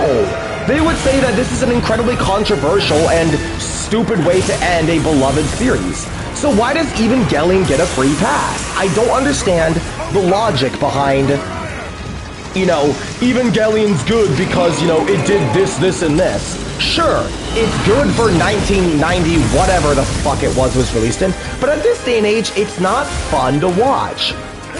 Like, I go to anime because I want good storytelling, not a reason to fucking facepalm and throw my freaking remote into the TV. Going to attack. It's like, also, I know this isn't even just a modern thing either. I know that Evangelion was controversial upon release, and you really think one of the most, I don't know, innovative series, if it's that beloved, why the fuck would it need to be controversial? It's stupid. If a series is good, it doesn't need to be controversial. I think the controversy is honestly more of a proof than anything that Evangelion has not aged well. The animation is bad and lazy. The fight scenes are some of the shortest I've ever seen. It barely fucking uses the mechas. How do you fuck that up? How do you fuck that up? You have these mechas, the Ava units, and they're barely fucking used? And before someone tells me, okay, but that's the point, Evangelion's meant to look like a mecha series, but it's actually a psychological series. Bullshit! Bullshit it is. You are the same people who complain when romance or fan service is slapped into your shonen series. Go cry me a fucking river. You're also the same people who seem to I don't know, praise series that are known for culture, not because they're actually well written. See, again, Evangelion is a result of historic culture and animation, not because it's actually fucking well written. You would think if it was well written, they wouldn't need to make an alternate ending. Again, that is proof that all I need that the original Evangelion TV series is bad. And no, the end of Evangelion is not a fucking, fix for this. You do not use a movie to try and fix something that the TV series could have easily fixed. And before you tell me, but animation budget cost. Well, guess what? That's the fucking problem. And you think they would learn the fucking lesson. It's like, again, regardless of that being the reason, that doesn't change the fact that bad is bad. Like, why do people have such a hard time grasping that Evangelion is not good? And again, why does it need more fucking content? Do you really think I want to see Asuka, Shinji, and Rei over 20 years later? No! Nobody wants this. Nobody fucking wants this. The story is confusing as all hell, and not in a good way. Not in a good, intriguing lore that makes the viewers think kind of way. It feels more like a fever dream. Something you just think up of. It's like, honestly, it feels almost like a game of Mad Libs. I would not be surprised if the story of Evangelion they made up as they were going along. Which last time I checked, is not exactly the way most well stories are constructed. If you just make up everything on the fly, how do you expect to have anything remotely resembling consistency or just honestly good narrative structure? Hell, you know what? I'm gonna come out and say it. Even stories I like suffer from this. Look at Digimon. Honestly, even Digimon has traces of feeling like a Mad Libs game. Because there are times where, again, the story will just introduce plot threads or ideas out of nowhere without really properly foreshadowing them. To be fair, this is more so a problem in Digimon Adventure Season 1. And, again, that is because this was a kids' TV series in the 90s and early 2000s where the goal was to sell toys. Story was a complete afterthought. And, yeah, I don't like that. I don't justify Digimon with that. But, at the very least, Digimon has more content in later seasons to rectify this. I watched the Evangelion Rebuild films and End of Evangelion and Death and Rebirth, and I'm gonna be honest, they suffer the same problems that the original TV series did. Characters that are really, really unlikable, fight scenes that are not good, lore that is confusing as fuck, and ultimately, it just feels like the same problem all over again. You do not remake something to make the same failures you made in the original series. If you are going to remake something, remake it to do something to fix what they couldn't have done before. I understand that's what End of Evangelion tried to do, but End of Evangelion still has problems it suffers from. It even introduces new problems. Like, again,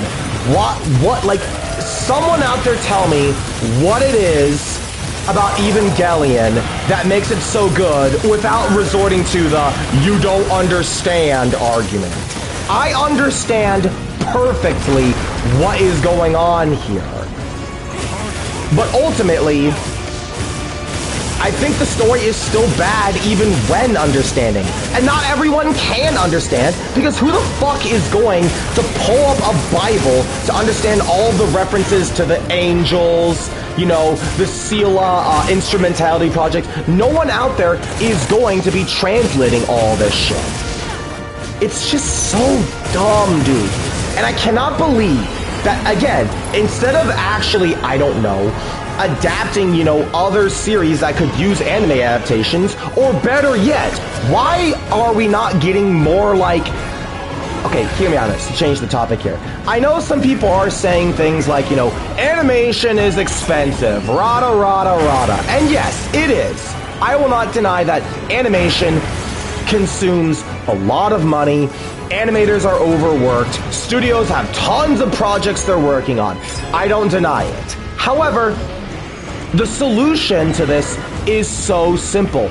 Turn the clock back a bit. Think about how many series have not gotten proper English dubs.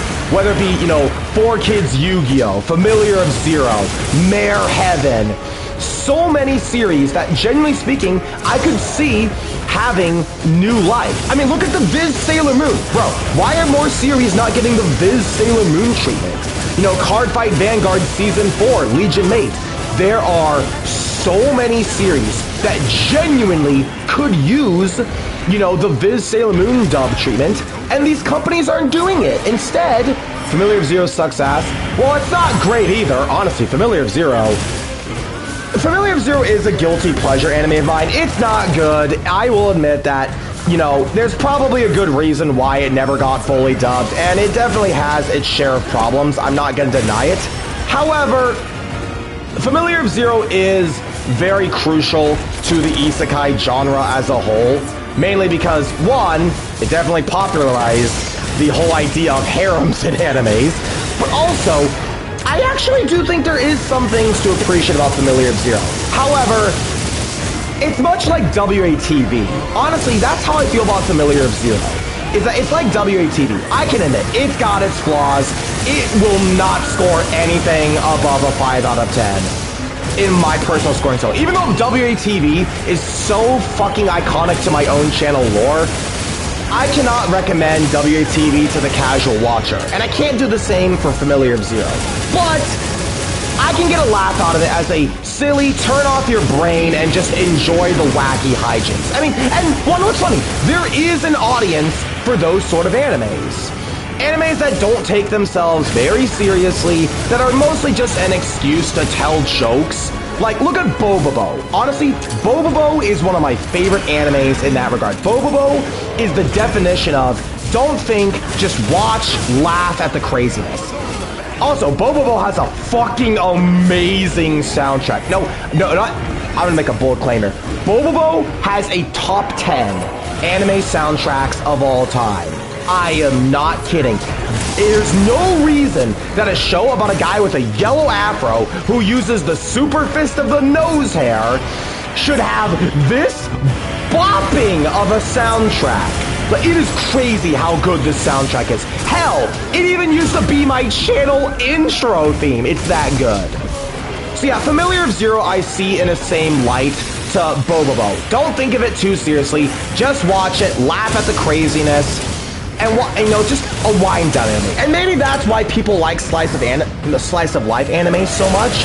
I don't deny it. But the problem is, slice of life anime is just, they're overdone at this day and age. Seriously, every single fucking slice of life anime is the same thing.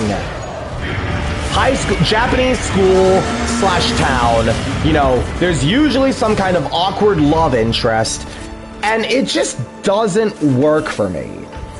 At least with something like Bobobo or Familiar of Zero, they can actually do different things. I mean, hell, Familiar of Zero actually does have a story. And honestly, there's nothing funny about FOZ. Saito's made to be a horrible person. Louise, they were both trashy and shitty. don't know.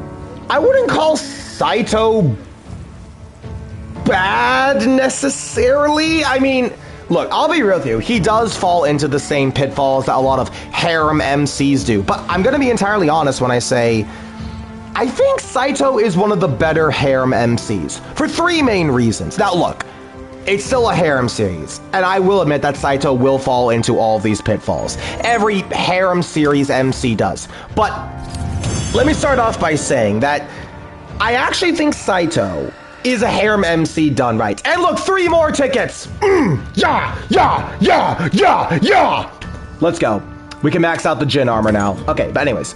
So let me actually, in my defense of Saito. 1, Saito actually works in the world of Familiar Zero. Because this is an isekai series, aka the original story, both Saito and Lise were horrible people. Well, I'll be real with you, Freeman. I have not read the source material. I have only watched the anime, all of the anime, seasons 1 through 4, including the honestly terrible season 3 Beach OVA. Hell, you know what? No, hold on.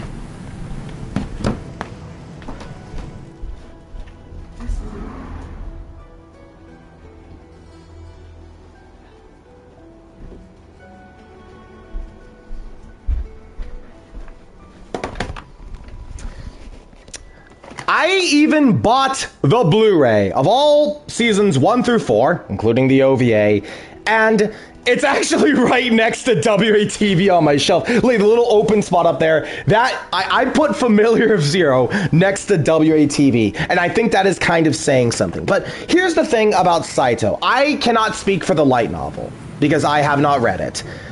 But I want to say right now that in the anime, and I'm just gonna be entirely honest with you. I'm gonna be entirely honest with you why I actually defend Saito as an MC. He's fucking funny. No, seriously, like, for the same reasons that people love Kazuma and Konosuba, I kind of like Saito in Familiar of Zero. Now, I do think that Saito is nowhere near as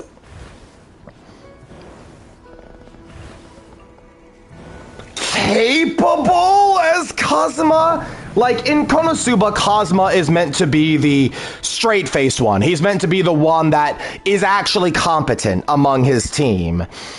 And while I wouldn't call Saito necessarily the most competent, I mean, he's a harem MC. What are you expecting? That doesn't change Saito from genuinely actually being pretty fucking funny. He sticks out in the fantasy alternate world, in the kingdom of Tristane, and the Magic Academy, going on these other places. And even though he is the hero Gandalfer and has the legendary sword, who, fun fact, I love that. No, seriously. What's his name? Delfringer, the talking sword. That is such a funny idea for a mascot. Again, instead of, a fluffy fox or a cat or something, you have a talking sword who's both, a plot MacGuffin and the mascot. Honestly, that's kind of fucking genius, if I'm being honest. He's also got a pretty funny dynamic with Saito saying, partner, you can't do that! You're gonna get yourself killed! Like, there is something genuinely kind of funny about that. And I actually think Saito, as far as his story is concerned, honestly, it's a pretty decent underdog story. I mean, dude starts off and no one takes him seriously. He's summoned into the alternate world. Luis doesn't take him seriously. The Academy doesn't take him seriously. The nobles don't take him seriously. But as Saito begins to grow throughout the series, and he generally does grow, he actually goes from being someone that, seems like just a inferior familiar to actually being knighted. And I gotta admit, that is a pretty heartfelt moment. Now, do I think everything about Saito works? No, I mean, again, the whole harem MC problems do still apply. There's a lot of girls who are gunning for Saito, and this does hurt his dynamic with Luis. I mean, I think the whole back and forth bickering between Saito and Luis, it works in season 1. Luis not get kicked out of Academy is such a flaw for the series. Yeah, I'll admit it. Like, hell, the only reason Luis doesn't get kicked out is because Princess Henrietta is her friend. She literally has friendship with royalty, which I guess you could argue is plot armor in quotation marks. Fuck is she there? Well, actually, she's there because her family forced her to go there, and because Princess Henrietta is her friend. So, like, I get it. I mean, that's kind of the point, actually, of Louise going to the Magic Academy, is that she was kind of forced to go there. Now, will I defend everything about Louise? No, honestly, if you want a character who is kind of the punching bag of why tsunderes are a divisive character archetype, Louise does have enough ammo to give you. Like, I'll be honest, Season 1 Louise, it's fine there. I mean, again, Season 1 Louise, it's early series, it's a harem series early on, it's playing on tropes and jokes. Sure, I'm willing for the sake of just, you know, introducing the series and having a sense of familiarity. The whole back and forth arguing and fighting between Saito and Louise, it works in Season 1. It also does kind of work in early Season 2 as well. However, by the time you reach Season 3 and especially Season 4, I think they should have dropped the whole Saito and Louise arguing and fighting sort of thing. I mean, there's only so many times before Saito gets whipped or blown up, and, like, it doesn't work.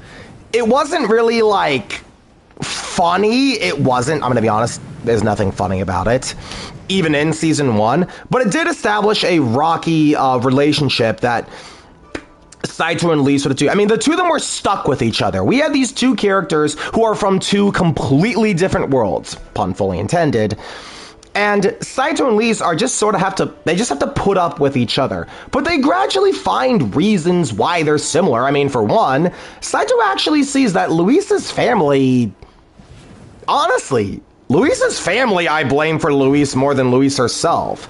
Again, due to corrupt noble of medieval eras, blah, but, like, I'm getting ahead of myself here. And especially by Season 2, where at the end of Season 2, Saito literally goes to war to buy time for Louise to escape, and she actually is, like, saddened by it. Honestly, that's a moment for a series that, again, never took itself very seriously. I'll be honest, the end of Season 2 is actually kind of an emotional moment for the two. So through all this praise, what's the problem? The fact that Familiar of Zero suffers what I like to use the term as repeated regression. See, in Familiar of Zero, because the whole thing is Saito and Louise will inevitably get together. I mean, this is a lot of what these series are, harem, romance, or otherwise. It's always the when will the two characters finally confirm their feelings. That's been the crux of so many of these series. And I think Familiar of Zero really, really drops the ball on that. Since the end of Season 2 should have been that. It should have been when Saito is actually alive and he finally reunites with Louise. That should have been the click. That should have been the confirmation. But it wasn't. So what do? Post Season 2? They introduce characters to put Saito into situations to make Louise jealous. And to be fair, this was kind of there in Season 1 with the maid character. What was her name? God, what was the maid character's name? I forgot the name of the character who was the maid, but again, that traces of that were there in Season 1, and again, it worked to establish that rocky bond, but after Season 2, it just feels forced for the sake of it. It's not just the maid character, it's also Tifa the elf does it, Tabitha starts doing it at the end of Season 3. The only characters who don't, to my understanding, were Montmorency, the girl that's after Guiche, the other guy, and what was the other girl's name that gave up on Saito? Cherche, how do you pronounce her name? She goes after Colbert. But, like, I don't know. I feel like Familiar of Zero should have had the click happen in Season 2, and then Season 3 and 4 while they are more focused on the plot about the corruption of nobles, the organization Reconquista was led by Joseph of Gallia, the main villain of the show, who actually, I gotta give some credit to Familiar of Zero, you know, through all its faults. I mean, again, it has the problems that every harem series does. And given the fact that this was released in 2002, I think, it's a 2002 anime, so you gotta treat it like a 2002 anime. And it has not aged the best. Like Evangelion and WATV, it hasn't aged the best. But I do think Familiar of Zero, you can still enjoy in a modern day as just a turn off your brain, watch, laugh, get drunk, you know, just... There are some series like that. I mean, I do that with Bobobo. Sometimes you just need a series to laugh at and then just enjoy the wacky hijinks. And Familiar of Zero scratched that itch for me. And it actually does have a decent story going on. Although, the story as of like overarching, like the overarching story from season 1 to season 4 is good. I actually do really like the idea of, you know, the lands, you know, in this alternate world, Tristane, Gallia, Romalia, Albion, and I think it was Germania is where Cherish, or however you pronounce their name, is from. There actually is good world building in Familiar of Zero, which is surprising for a 2002 anime about an isekai harem. It actually has a pretty decently thought out world. It's not just wacky, zappy, you know, fantasy, dragons, summons, and magic. No, there actually is a thought about how the kingdoms are run, leadership structures. I mean, look at Tabitha. Honestly, Tabitha is a great example of world building in FOZ. But I do think that FOZ, in terms of like the individual seasons, like, it's easier to appreciate FOZ when you've seen seasons 1 through 4 and you know the overarching plot. But in the moment-to-moment kind of story, like let's just say you look at season 1 in a self-contained light, and season 2 in a self-contained light, and so on and so forth. Some of these moments won't click with you. Like, for one, the main villains of season 1 were Reconquista, a faction in Albion who are instigating political strife and trying to murder Prince Wales to take the kingdom for themselves so they can invade Tristane. Honestly, cool idea. And Prince Wales is actually like, he's actually connected to Prince Henrietta by blood. So there's even a bit of, I'd say, complexity between Tristane and Albion, since Henrietta does care about Wales, given the fact that they're family. However, you know, because, and like, honestly, the actual members of Reconquista, while they're not great, like, take the leader of Reconquista, what was his name? Cromwell? This guy literally has, like, no screen time. Who does get the screen time is Viscount Jean-Jacques Wardes, Louise's arranged marriage guy that her family... Again, I blame Louise's family more than I blame Louise herself. If you watch this series, you know why. Again, they literally arranged a marriage with a guy who corrupted into Reconquista. And honestly, Wardes is fucking despicable as far as the villain goes. Although I do think Wardes, like, honestly, Wardes is almost like Sugo from SAO, but not as good. I actually think Sugo from SAO is a really good, like, creepy villain, but it feels so goddamn satisfying to... No, I don't care. Anyone tells me Fairy Dance arc of SAO is actually good. I've been through this rabbit hole on my Aincrad video, but the Fairy Dance arc of SAO is good. And Wardes is kind of like that, but to a much lesser extent, because A, he's got less screen time, B, Wardes's motivation is... it's really lame. Like, it's implied that Wardes at some point in his life did actually love Louise, but, you know, he changed when he corrupted into Reconquista, and when Louise confronts him, the only thing Wardes says is, people change with time, and that's it. There's not really a lot of motive or depth beyond that. I mean, I guess you could say this shows that he's completely not the man she thought he was, and okay, you know, drama, I guess, but it doesn't work because it's season 1. It's obvious that he's the villain. They're not trying to play it off. Of course, the guy in the mask that let Fouquet out of prison is him. There's no one else it could be. Bro's got the most square beard I've ever seen in my entire life.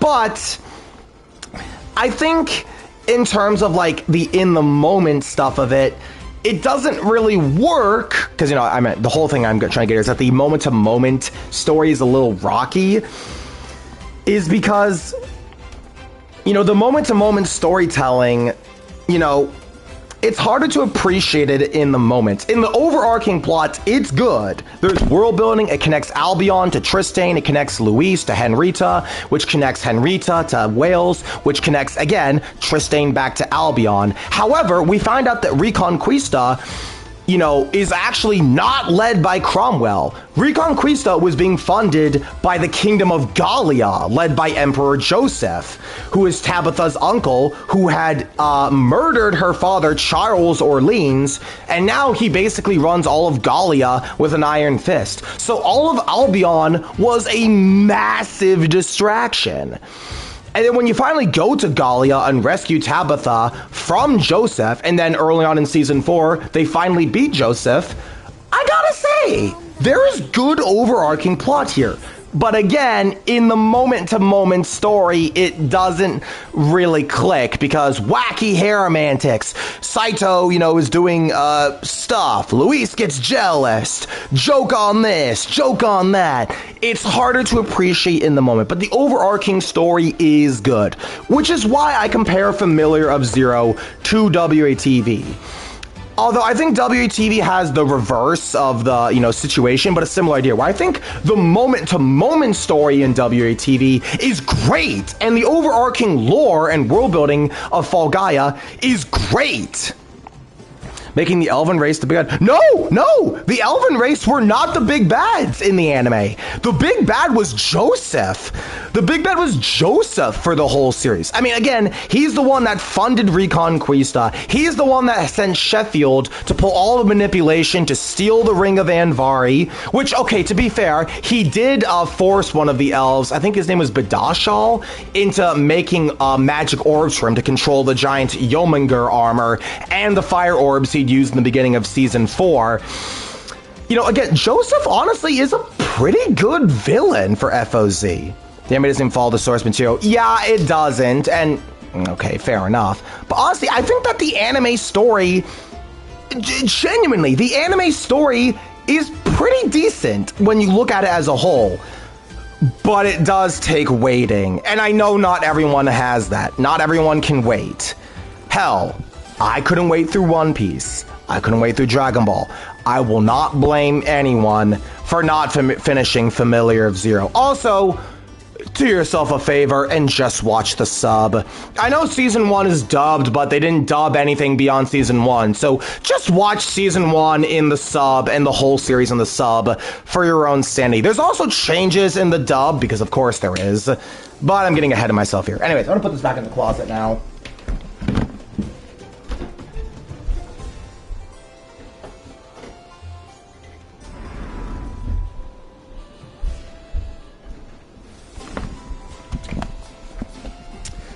Gosh, I spent so much time rambling about Familiar of Zero that I forgot I have an armor I need to transcend. Alright then. With that, the Ol Jin Armor is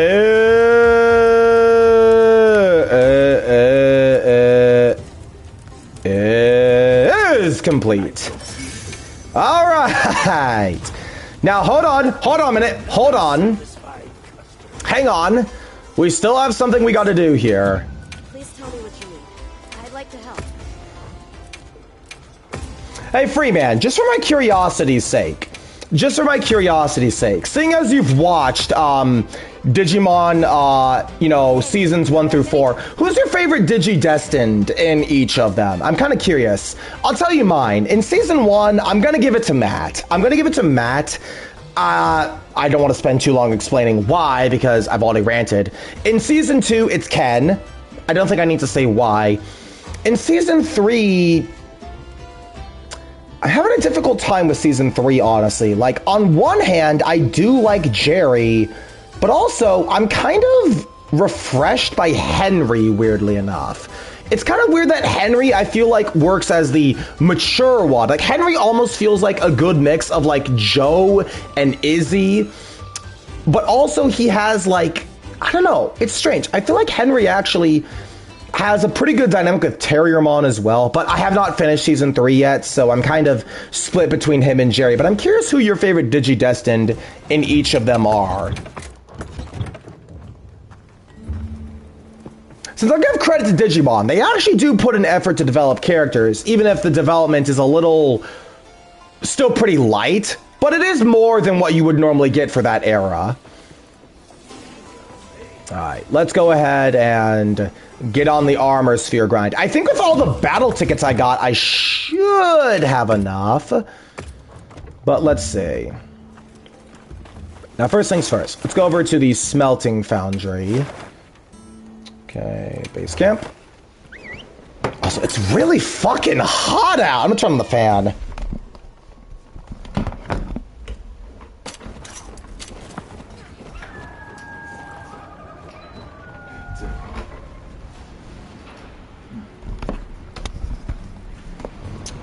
Ty Davis Staccato. You know what? Fair enough. I guess it's really hard to not like the main characters, although I'm gonna be entirely honest with you, Freeman.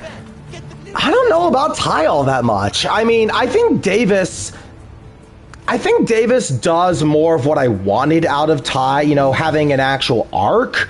Like, I know that not everyone likes Davis because, oh, he simps over Kari and he's reckless, which I don't deny it.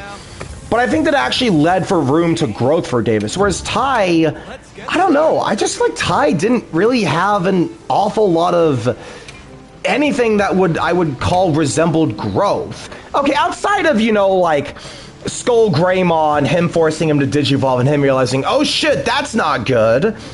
But I think Staccato does that better with Guilmon anyways. So it's kind of overshadowed. But yeah, it is kind of interesting how, like, I'm not nearly as gripped by Ty as others. I mean, he's fine. He works as, like, the main character. But it feels more like what Zidane is to Final Fantasy IX, whereas everyone else in Final Fantasy IX seems to have, like, much more, I guess you could say, layers to them? I don't know how to say it, but that's just my take on the matter. Hey. Alright, let's see. Will I have enough to max all of this? I'm gonna say probably not. There's no real drama or angst in. And you know what? That's fair. I can agree with you on that. You know what? Freeman, here's what I think. Ty is a feel-good character.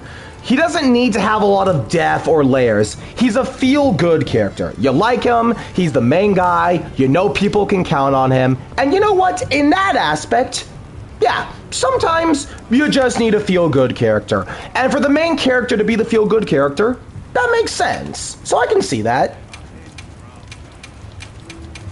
Oh, damn it. Well, I have a feeling we may not be maxing out this armor yet. But, wait! Oh yeah, we got it. Nope, it's maxed. Max our tempered Jindahad armor, baby! Let's go. Let's fucking go, bro. You know what? I need more. Ah. Well, I have all these Jindahad materials I'm not using. May as well smelt them, right? Send him to the smelter demon. Urgh! The two people that play Dark Souls 2 are going to get this joke. Oh my god, I have so much shit from Ol Jin. Okay, then.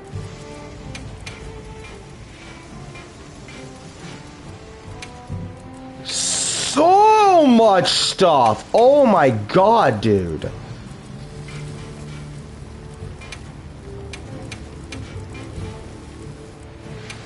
Okay. It's a lot right there. Yikes.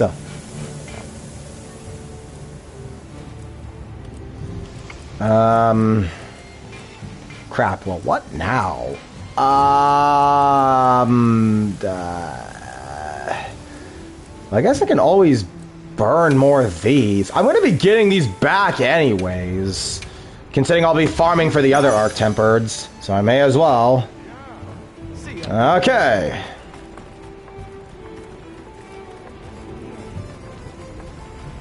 Hey. Got something in mind? Because I'm working on the Raid Dow armor just cause. There we go. Look good? Awesome. Should we not think about it? Did I even max out the original Jin armor? Because I know I maxed out the Lagiacrus armor. I think that was one of the first armors I maxed out. I think I also maxed out the Wrath armor and the Festival armor. Let me look here. The Gormagala armor. Did I max this out? I haven't maxed the Gormagala armor yet. I might do that next. We'll see anyways. Gotta find that. Oh, I didn't max out the original Jin armor. Well, you know what? For the sake of posterity, we're going to do that. At least that piece for now, because I don't think I can do the rest of these. Look at, where is the Rathalos armor? Hang on. It's Guardian Rathalos. Oh, I didn't! Okay, so I can still max out the Rathalos armor, which I might do. Okay. Is there any other armors? Guardian Fulgur. Okay, I didn't slap any armor spheres onto that. Where is... Because I know the Festival armor is...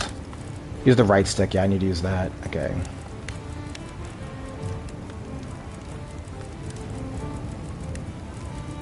Because I know that the Omega armor, I haven't maxed out that yet. I'm getting close to maxing that out. Yeah, because I've maxed out the ceremonial armor. This shit is... Oh, bro, seriously. The slots on this thing. Look at that. Those are so many gosh darn slots on that. Oh, yeah, I need to make the rest of this. What am I saying? I only have one. Ah. Dreamwalker already have that. Diver, do I? Oh, I can make this at least. May as well.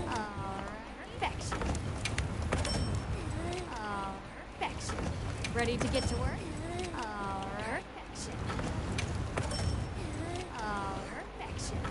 Look good? Awesome. Okay, so we have all that in there. Still need to make... Oh yeah, I can make the Archveld arms, which is good. I may as well do that, right? Excellent, excellent.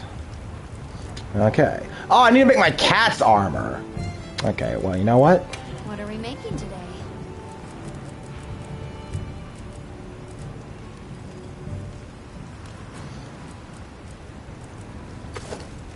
Interesting, it's got a little bell thing there. Wait, wacky wood.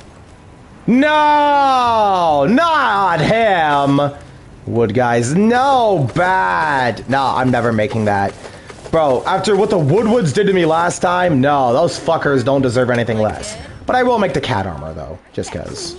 It's cute. Okay.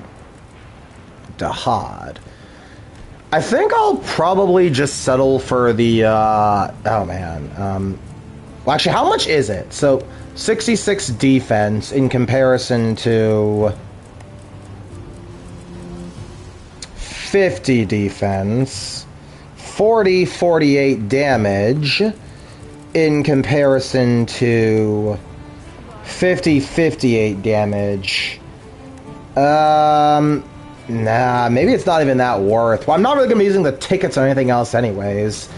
So I may as well give my cat a little something more. Okay. You get yourself a new stick. Stick! Fits you to a T. Now, you know what? We're going to do one more thing before we end this stream. Gonna go over to the Grand Hub and do one Chatakabra quest just to grab some more armor spheres. I have a missed call? Oh, it's Dad! Oh, I gotta call my dad back. Alright, hang on. Okay, I'm sorry, Dad. I'll call you back in a second. I just gotta finish up this It's stupid how, like, you know, again, if I hit the save button, anything I did in the hub won't save. So I just do this quest really quickly every time, so that I don't have to go back in the menus and forge all this stuff all over again. Also, my hair is really messy. Ugh.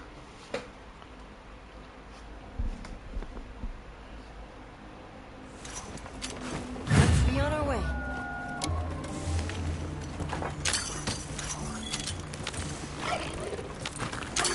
Yank.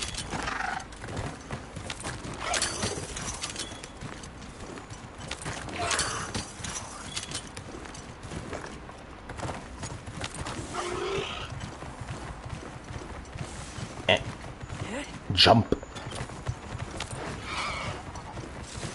That's our target. Didn't even know what hit him. Bang. Bang.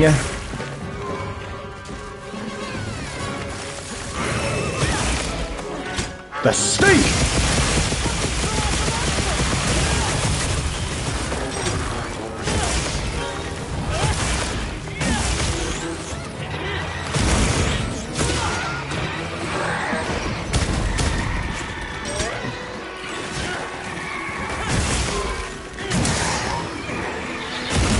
Slip under. Stake. The stake! And blam! Reload.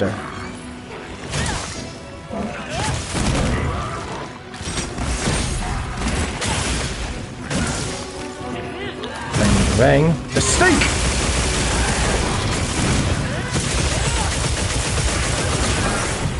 Ah, no. And bam! Power Clash, let's go. Bam.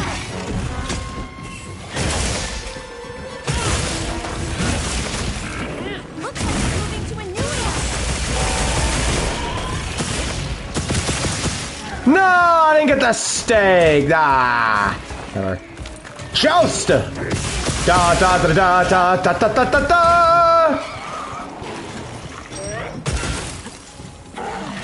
The stake! No, come on! Yes! Got it! And bang! Love to see it. Let's go! The gun lance is back, baby!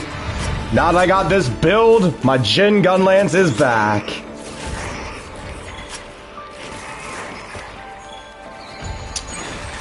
Alrighty, y'all. That's gonna do it for this stream. I gotta call my old man back. Stay cool, and bye-bye.